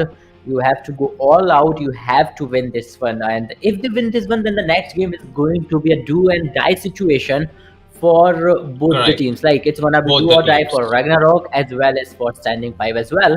But for this one, Right now, Ragnarok is in a spot where they have some advantage. Stand-in five need to do twice the work, and they opt for a Leshrac themselves. Okay, interesting hero. Has worked out for some interesting. teams, hasn't worked out for some teams. So I wanna see how it goes. Okay, Lena coming up from the side of Ragnarok. Now, I was not expecting a Lena, but when it comes to Lena, we have seen Ragnarok play Lena yesterday only, and they were doing great with it. They won a 10 BO3 series seconds with a remaining. 2-0 score line, and they were great at it. But when it comes to 5 Lashrak, we have seconds seen remaining. Lashrak is like on and off, going on from almost every team. But now Standing Five, they've got their hands on Lashrak, and I'm quite excited to know what Lashrak is gonna bring on the table. They have Earth Spirit already. They've got Crystal Maiden who can take care of one lane for sure. Earth Spirit is gonna go for all the Valky Bird. Then we have Lashrak. Let's see how they're gonna utilize Lashrak on the other hand. Now, when you talk about Ragnarok, they've got a Tiny and a Silencer. They've already won a game with Silencer. They were great at it. They've got a Lina in their Mhm. hands, and let's see what the other two are gonna be. They are already. I guess they might go for one melee and one range attacker. Let's wait and watch. Yeah, I have an inner feeling that we might see a melee Radiant carry team coming in from Stand-in 5. Life Stealer has been picked up by Ragnarok, so Stand-in 5 might go for something like an Ursa or else a Juggernaut. Oh, they go for the Naga Siren. That's an interesting one. I mean, that hero is definitely something that Ragnarok forgot to ban. They ban out the Pangolier. It caused them some problems, and they have a game in their hand, but is this something that Stand-in 5 quickly picked up, and they have a very good hand on Abyss playing this Naga Siren? So Starter gets banned out, Darkseer taken out by Stand-in 5. They know that the illusions coming from the Darkseer can be the problems for their own team, like we saw it in the game 4. Again, Team Standing Five, they have already banned that Morphling, right? When they got the chance. Mm-hmm. But not banning Naga Siren, I think that was a mistake from the side of Ragnarok. Again, Naga Siren is such a hero. We have seen, especially for Standing Five, right? We have seen Standing Five play Naga Siren before, and they are amazing with Yeah, it. So it's let's see one of the how. favorite heroes of Abyss too, is Yeah, what I know. So yeah, and he's it's got his great. hands on it, right? But Ragnarok, how are they gonna counter Naga Siren? That's what excites me. I would say uh the way Naga Siren can be countered is with some high AoE cores. Lina seems to be one. Tiny is a good support. Silencer can definitely stop Naga Siren from running away. Ragnarok, they might need something with more AoE. It could be a Timber Saw, or else I feel like a Mars. Like, that jump should be there from the Life Stealer +1 with the Infest combo. It could be something like a Storm Spirit as well, with the distance closing into consideration. Even a Void Spirit can work in a similar fashion. Queen of Pain is a hero that I am able to think of, but is that too much squishiness? And Ragnarok, they will have to settle for an offlane hero, right? If that's the case. So Queen of Pain offlane, that's not a very good idea. Naga Siren is simply able to dispel the Shadow Strike off. So I think Queen of Pain isn't a good choice. I would still consider something like Timber Saw or Mars, or something like an Earthshaker even. But then you'll have to deal with the Leshrac, so that's problematic. Yeah, it's This is difficult to problematic. be in Ragnarok's position right now. They're taking all their reserve time too. You can see how slow the draft has become. They go for the Yeah, Magnus. Okay. it started off with a boom, but now it's going really, really slow. But oh, Magnus coming up in the play. Now I was not expecting a Magnus in any way, but now that we have it, let's see how Team Ragnarok gonna utilize it. It's a bulky character, a melee character. When it comes to standing 5 now, they need just one more pick. So who do you think it could be? Uh, Ember Spirit is open. I have a feeling that Leshrac is mid. They can put it offlane. I've seen this hero played in TI11 and the offlane by Team Liquid. So I'm not sure. 4 seconds, 3 seconds. It's all coming down to that one final second, and they will go for the Legion Commander. They will be sure that the Dispel is there on the RP or as the Light Strike array, but they will have to deal with the Global Silence. So it's dispel on dispel action potentially, and right click on right click action coming in from the Magnus, from the LC. Whom do you get the duel? Whom do you get the Infest Bomb out on? Yeah, I mean, they didn't go for the Winter Wyvern first pick. That is something I'm surprised about for Standin 5. But alright, it seems like they have their strongest heroes in their draft. Something that they find comfort on. So let's see how it goes. Can be good. We have to wait for that because the game is about to begin, and it's going to be the fourth game of this BO5 series. And this game, it could be the last game as well. If Ragnarok wins, then they can take a lead of 3-1 and can win the whole series with it. But yeah, let's just wait and For watch the entire because tournament. Yeah, a lot depends on this game for especially for standing 5. right. A smoke comes in here by the side of Standin 5. By the side of Ragnarok. Standin 5, they haven't used a smoke this time. They're just gonna walk casually and drop an observer board. I think with Leshrac it's possible because you already have 325 movement speed. But guess what? He's gonna break the smoke. And there are pings coming in here at the mid lane. So he's even dropping the voice lines, probably trying to be a bit mental with the Order of Chaos. Yeah, based on the draft, who do you think can take this game? Do you feel like it's Ragnarok who can close it down once and for all, or Standin 5? Will they continue to be an 30 object seconds to that Ragnarok will have to deal until the game 5? Hard to say, man. Hard to say because Team Standing 5, they have they are showcasing their talent, their skill set from the very beginning of the tournament, and to favor one of the team is unethical, I guess, because at this moment we all know that Standing 5, they surely can dominate Ragnarok because they did it in that Oh, game Tiny is too. in trouble. He's gonna be jumped by Earth Spirit bottom lane. They're trying to go for Tiny. I mean, I just see the HP bar dropping real low. So I felt like he was in a lot of trouble, but he's alright. He reaches the tower margin and he's fine, I think. Yeah, I almost thought it was a first blood coming in from the side of Standin 5. False alarm, I guess. That was more than fine. He's more than fine, right? He's in his safe spot. He's in the he's in his area, so his teammates can support him anytime they want. But a fight might break out, a 2 versus 2 breaking out on the bottom lane. But we all know this is just a trial and tester. I don't think there's a way that players are gonna go all out in the early stage of the game. Though having Magnus, that's a really really good advantage that Team Ragnarok got on the bottom lane. But Naga Siren is something you have to be very careful about. Yeah, I think the biggest part is when you try to go for this Naga Siren kill. She has a lot of base armor and she is paired up with a Crystal Maiden. So it was like, hey guys, you know what? I'm gonna play Naga Siren. Might as well get me a support Crystal Maiden. Now they haven't banned it. Crystal Maiden's Arcane Aura turns out to be favorable for Naga Siren to farm and spam those illusions. And of course, it's one melee against two melee heroes in comparison to the Crystal Maiden, who is constantly throwing those Crystal Novas.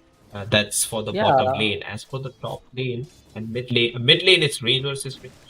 Leshrac versus Lina, it's going pretty even so far. We'll have the last hit counters ready. We can see that it's 8 on 8 on the last hits for mid. and again, Lina was a really, really good pick from the side of Ragnarok. Lina can do a lot of wonderful stuff, and we have seen that. But again, okay, Crystal Maiden and Naga Siren's combo is making a lot of trouble for Team Ragnarok's Magnus. Magnus is really low on HP. He has to back off for now, and I don't know how they're gonna counter it. But I think things are not looking good for Team Ragnarok to begin with on the bottom lane. So they have to dominate either the top lane or maybe the mid lane, because you need that upper hand somewhere. Now, okay, I think a kill came up. Yes, a kill coming up in the favor Yeah, of. actually, it was Lina who got the kill on Leshrak already. You know, happened at mid lane, we missed it. We didn't see it on the Okay, camera, top. but I think it was a solo kill. You know how mid lane happens, 1v1 action, so it's all on one Yeah, player to get it all dished out on the other player.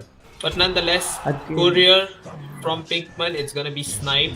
I think it's the highest amount of courier snipes that we have seen uh, from this series, right? In the game 2, we saw a lot of couriers getting sniped by the Tiny being played by the Avalon, who's playing Earth Spirit now. And this time it's the micromanagement coming from Abyss, who gets the courier off time. So, not just creeps and towers are in danger, but even the couriers are not safe. Yeah, not safe at all because already players are waiting for for to rob those couriers, to snipe those couriers. Again, Naga Siren. I think she might fell in some trouble. Okay, two of the heroes are chasing her down, but it's high time you have to back up because again the support.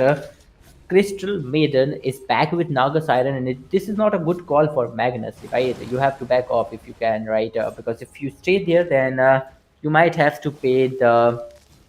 Okay, they just silenced him out there, but Magnus, he's good on HP, but Avalon up against Silencer Radiant's will middle tower is under teleport attack. from out there, and he'll just try to survive as long as he can.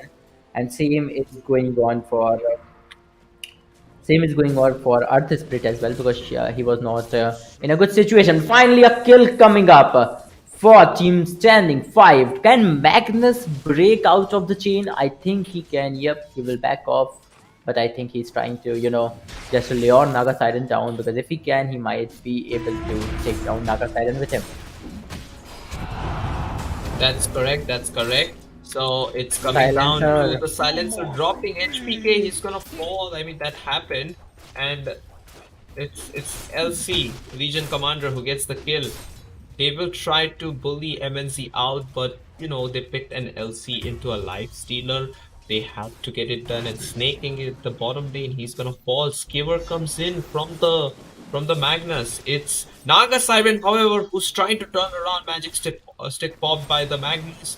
It's making the great escape. Is there any more nukes available? Naga Siren will pop her magic stick and still be fine. I think shouldn't be any more action further, because both the teams seem to have use more spells. But the frostbite coming from Snaking, he has respawned and he has gone for the kill. Rains of Castamere, he's gonna go down. Magnus taken out. Again, team. And now they're going for the Tiny. Again, that Naga Siren is troubling Tiny and Magnus a lot, like too much. We are watching this, we are witnessing this from the very beginning, and Crystal Maiden and Naga Siren's duo is really capable to take care of Tiny and Magnus, but somehow Team Ragnarok, they are still managing to get over it. Look at that last hits. On the top of that last hit chart is Lina, I guess, and the two of the players are from the side of Team Ragnarok, which is a really good thing. But can they, somehow manage to kill Naga Siren on the bottom lane? Because if they can do that, then Team Ragnarok might dominate this game. Yeah, they will try their best, but it's kind of difficult. I think they will need some more levels on the Lina, and that's when they will try to have the Magnus trying to RP the Naga Siren. That's when Crystal Maiden can do nothing. Lina, she's just gonna kill Earth Spirit straight up. He was lurking around the mid lane, and there is a siege unit coming in. So illusions are gonna tank a few more hits, and it seems like it's not going as a very good lane in the mid. If you look at the difference, on the last hits. Leshrak is struggling a bit. He's gonna use this sentry ward. The sentry ward has been dewarded. The attack speed advantage is clearly there for the Lina. And now, I must mention MNZ 43 last hit, 16 denies once again. Problems here for the Legion commander. Same thing that happened in game 3. It is slowly and steadily repeating, but only on the last hit segment. And now Lina is on a killing spree. Suddenly he's gonna get the kill with the help of Tiny and Silencer rotating. Early tower pressure being applied here in the mid lane. Are fortified. That's that's how Team Ragnarok loves to play, right? They always try to put some early tower pressures. They try to at least take care of one of the lane very first tower, so that they can move around freely a little bit. Worry less, because if you worry a lot, then it clearly affect your game. But right now, Right. Lena is doing great work. Though Silencer is silent right now.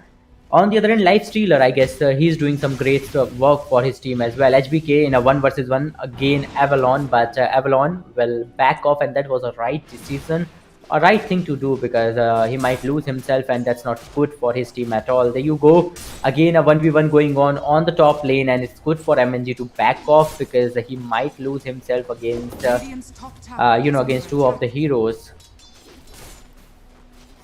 That's right. There's a lot of creeps being pushed into the life dealer. So I think LC will choose to just jungle and get the level 6, then try to make a play. But look at this mid lane.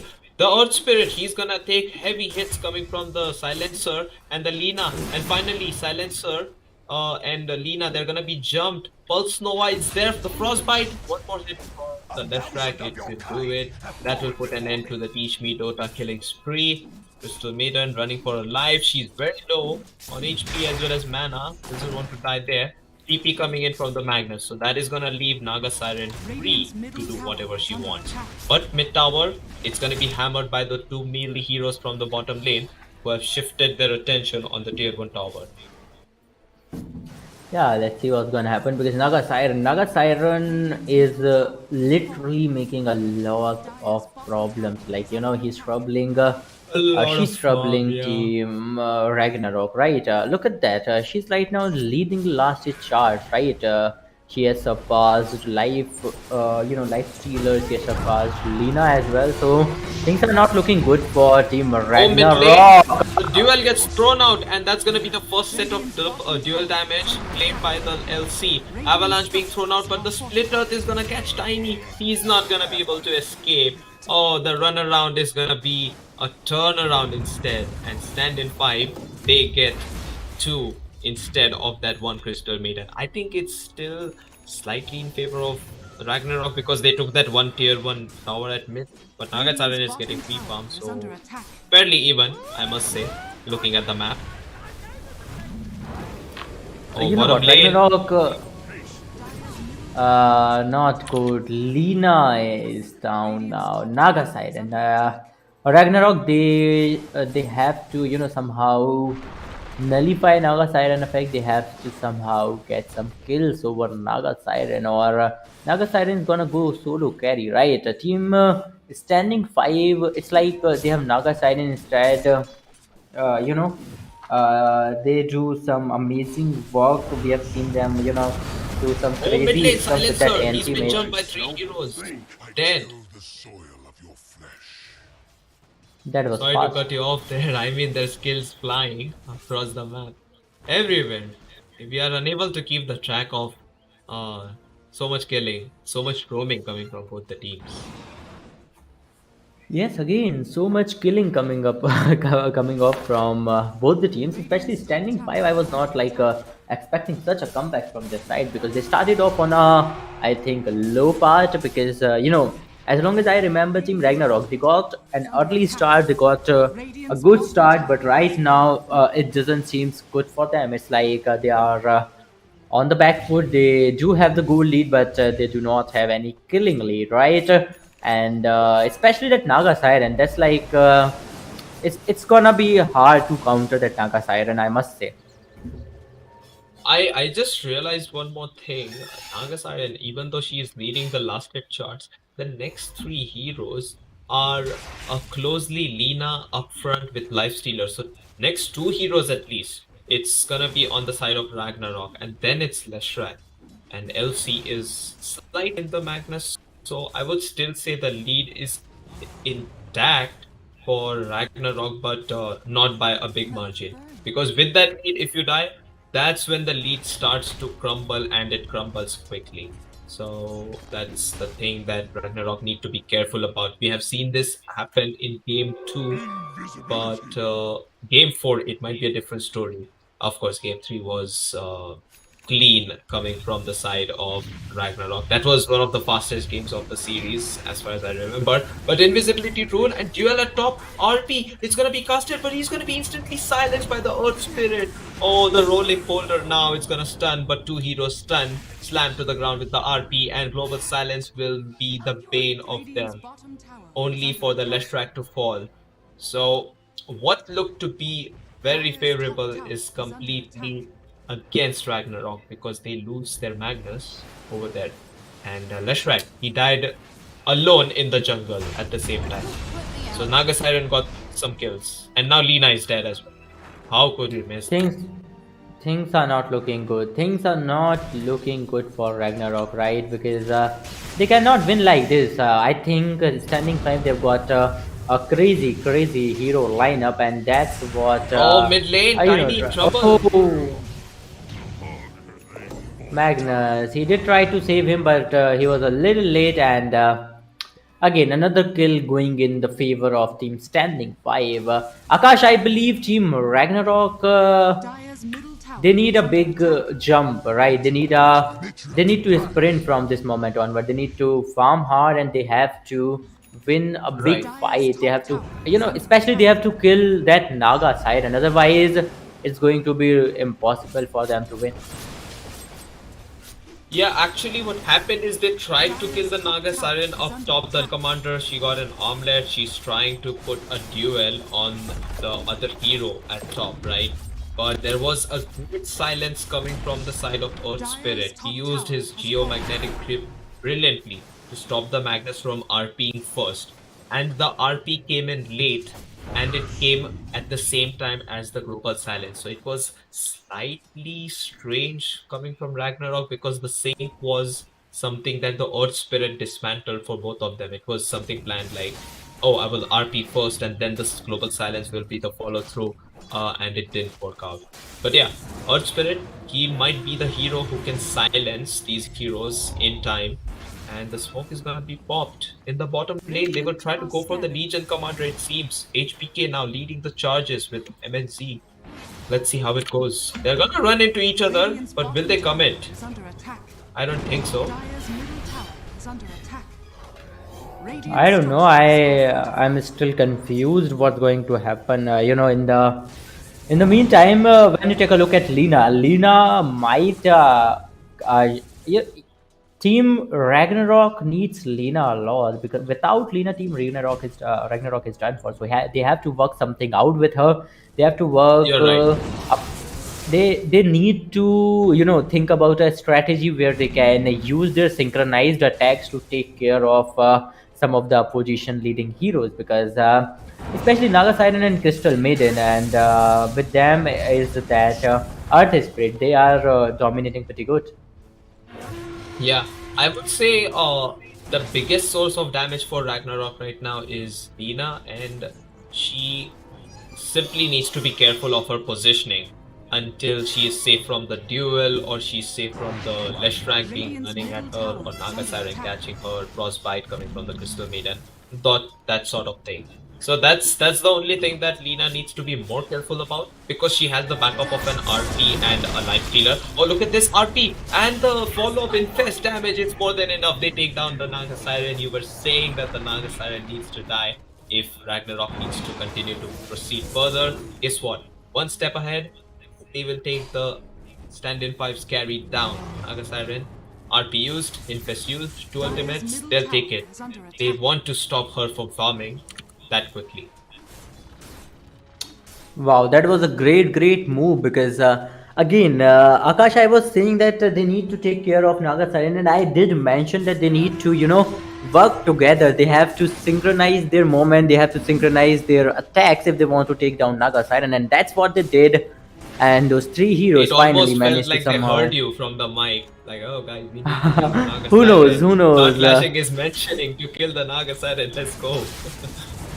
And they did it, but still, there's a long way to go for Team Ragnarok. It's not just it. You have to be very careful because Naga Siren is back again, and she's still leading the chart again. Okay, she's got a good economy, and countering her again and again, nullifying her again and again is not going to be easy.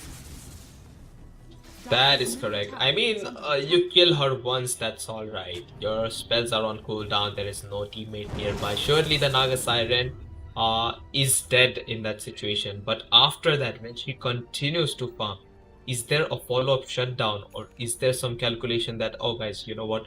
RP is on cooldown, Infest is on cooldown. I think we should just try to outfarm them while she was dead. And that is the time when Standin 5 can strike back. They get a 2-man smoke done from the Legion Commander and the Earth Spirit. This time they're backing up the Naga Siren. Is it a trap? Okay, the Horn Toss, it's gonna be off target. They might make the jump. The blink has already been done by the Magnus in the top lane. It's strange. Okay, Rage gets popped out. The silence, it's too late. Avalon is going to be in all sorts of trouble. The silence is actually going to be Uno reversed into him by the global silence follow-up. Oh, but the Infest dodge on the RP, and the RP is going to be there on two heroes. Lifestealer still dies. The Infest dodge was brilliant, but it was a mistimed RP. There was slight miscommunication coming from the side of Ragnarok. Tiny goes down as well. 2 for 2, but it's one core. Naga Siren is gonna start the Song of Siren and TP away to safety after the strike dies. I think And boy, oh team. boy, that was close. Oh wow! What was that? What was that, Akash? Finally, Ragnarok Yeah. seems to make a comeback, right? Finally, they're making a comeback. Though they were unable to take down that Naga Siren as well. If they could have done that too, then they would be in a leading advantage. They would be, they had the chance to dominate. They had that chance to capitalize the towers of Right. the Radiance. But let's see Lina again trying to farm as soon as possible because Naga Siren is still leading the chart. I mean, it was in favor of Ragnarok if you think about it, but the fact that you lost your life stealer first was still slightly painful, slightly hurtful to the economical deed of gold and XP for Ragnarok. That's the only thing I would say. It's not a complete win, but it's like a half win from that fight if you are asking me. So yeah, I would halfly agree, if not fully agree, to what you were saying. And yeah, the life stealer is farming pretty quickly because of the empower coming from the Magnus. So it's something that Standin 5 need to keep a check on. Usually Lifestealer doesn't farm that quickly by himself. But oh, look at this. Avalanche toss back coming in. He's caught off position. Bloodstone, it's been popped, but it's not enough. It's so much damage coming from the right clicks of Lina. And now they proceed for the next kill, which is probably going to be the tier 2 tower with their mid laner getting caught off. Swiftblade on the decks and Standin 5 looking to have their wounds cut. It's hard. It's hard to nullify them now because standing, Ragnarok, they are gaining the momentum, and we all know once they gain that momentum, it's really hard to stop them. There you go. They're going for the second bottom tower of Radiance, and Team Standing 5. They're losing the tower game, and if it goes like that, then 5 minutes down the clock.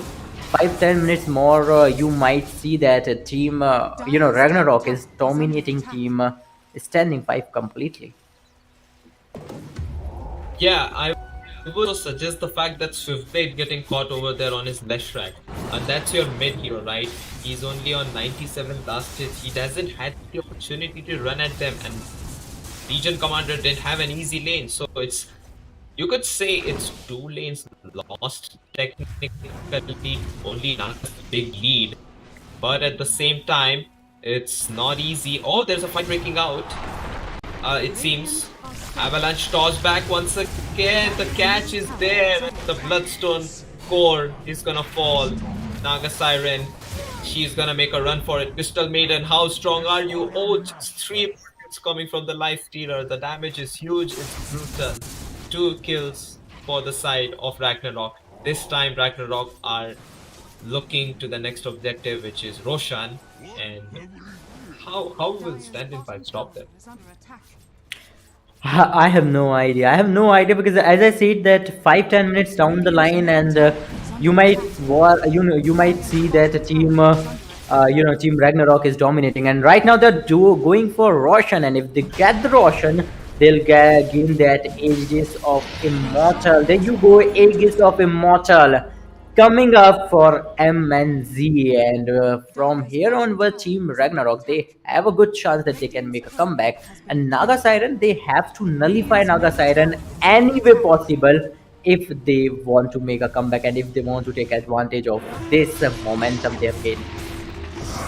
Yeah, the duel comes in on the Tiny, but there's gonna be a global popped in. Tiny will live, he's a strength hero, and that's not enough damage even with the arm hit and blade mail. It's simply not enough. Let alone a dual damage, it's simply Tiny alive. He's gonna try to deward.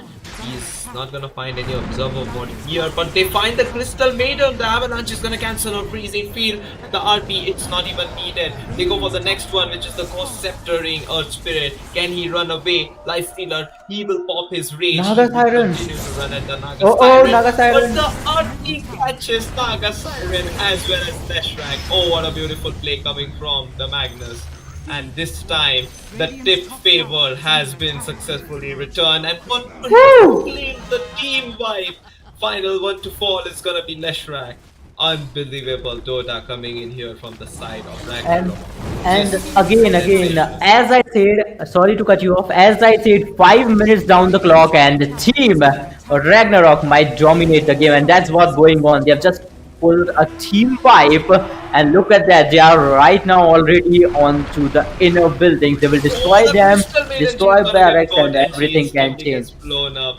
Just like the towers, she's gonna get toasted to her sister Lina. The tides of the fight have turned. At the bottom lane, it was Crystal Maiden who froze Lina, and now it's the weary odd sister who's gonna return the burns to the Crystal Maiden. One set of frags claimed here by Ragnarok, second one on the list.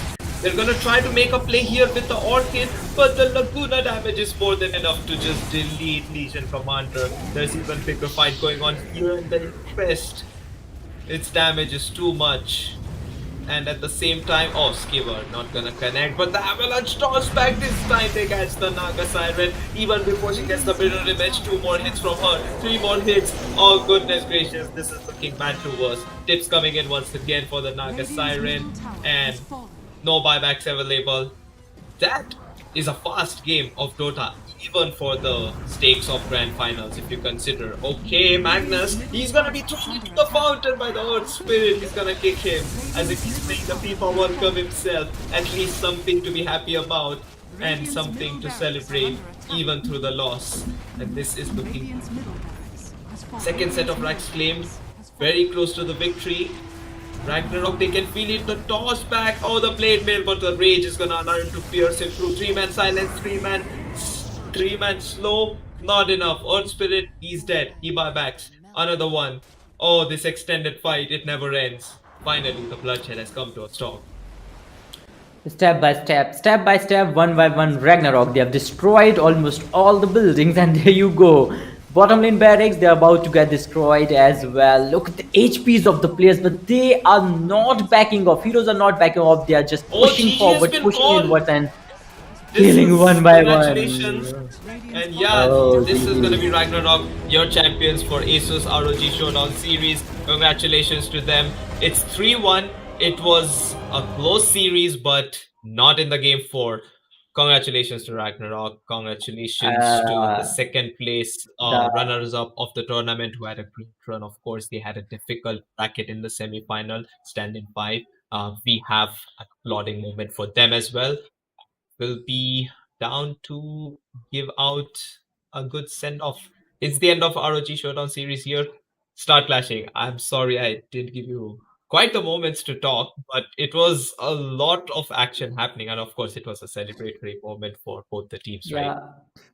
Again, Akash, they've just won the third game of this BO5, and as you said, they are the winners. They are the champions Yeah, of of this course. ASUS ROG Showdown Series Dota 2 Grand Finale, powered by Intel. You guys do not forget to try out their recent products. The links are below in the description. Again, Akash, we have seen quite a roller coaster, right? Yeah, The first indeed. game that was in the favor of Ragnarok, then the second game, Standing 5, finally came forth. They made a comeback, and that was a ray of hope that yeah, finally a comeback might come.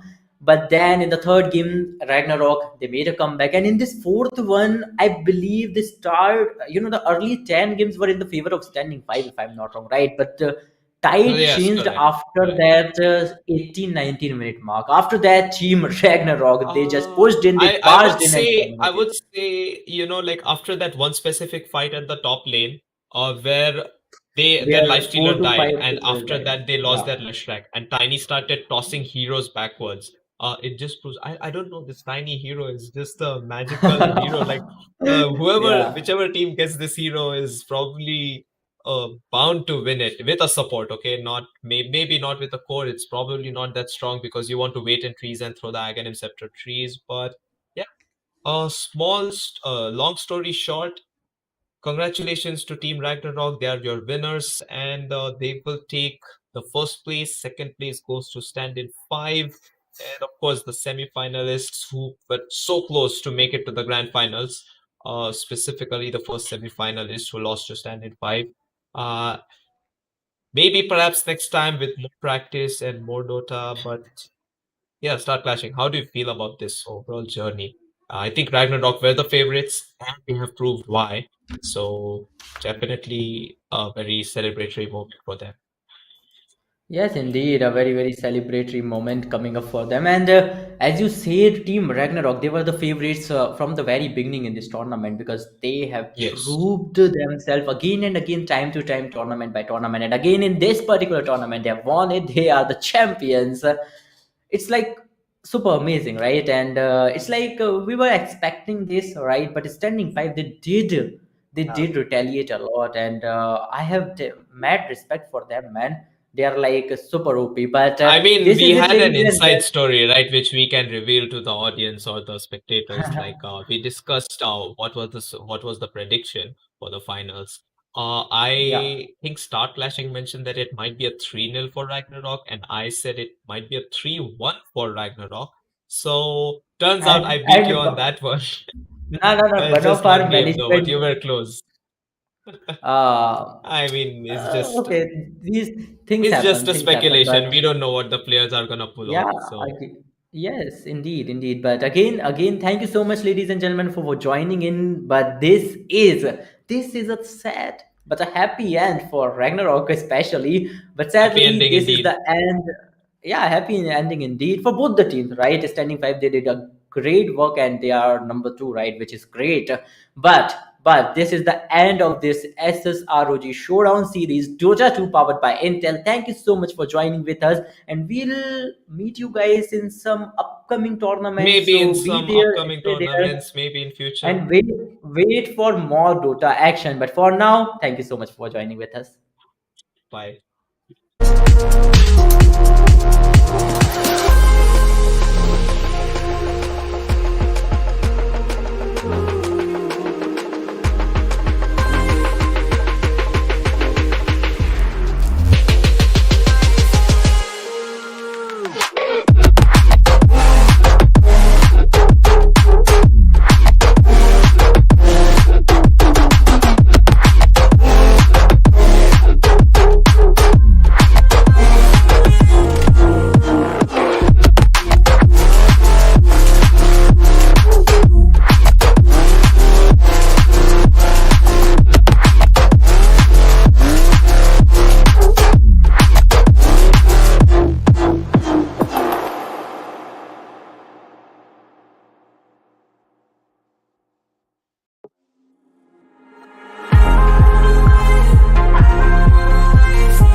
you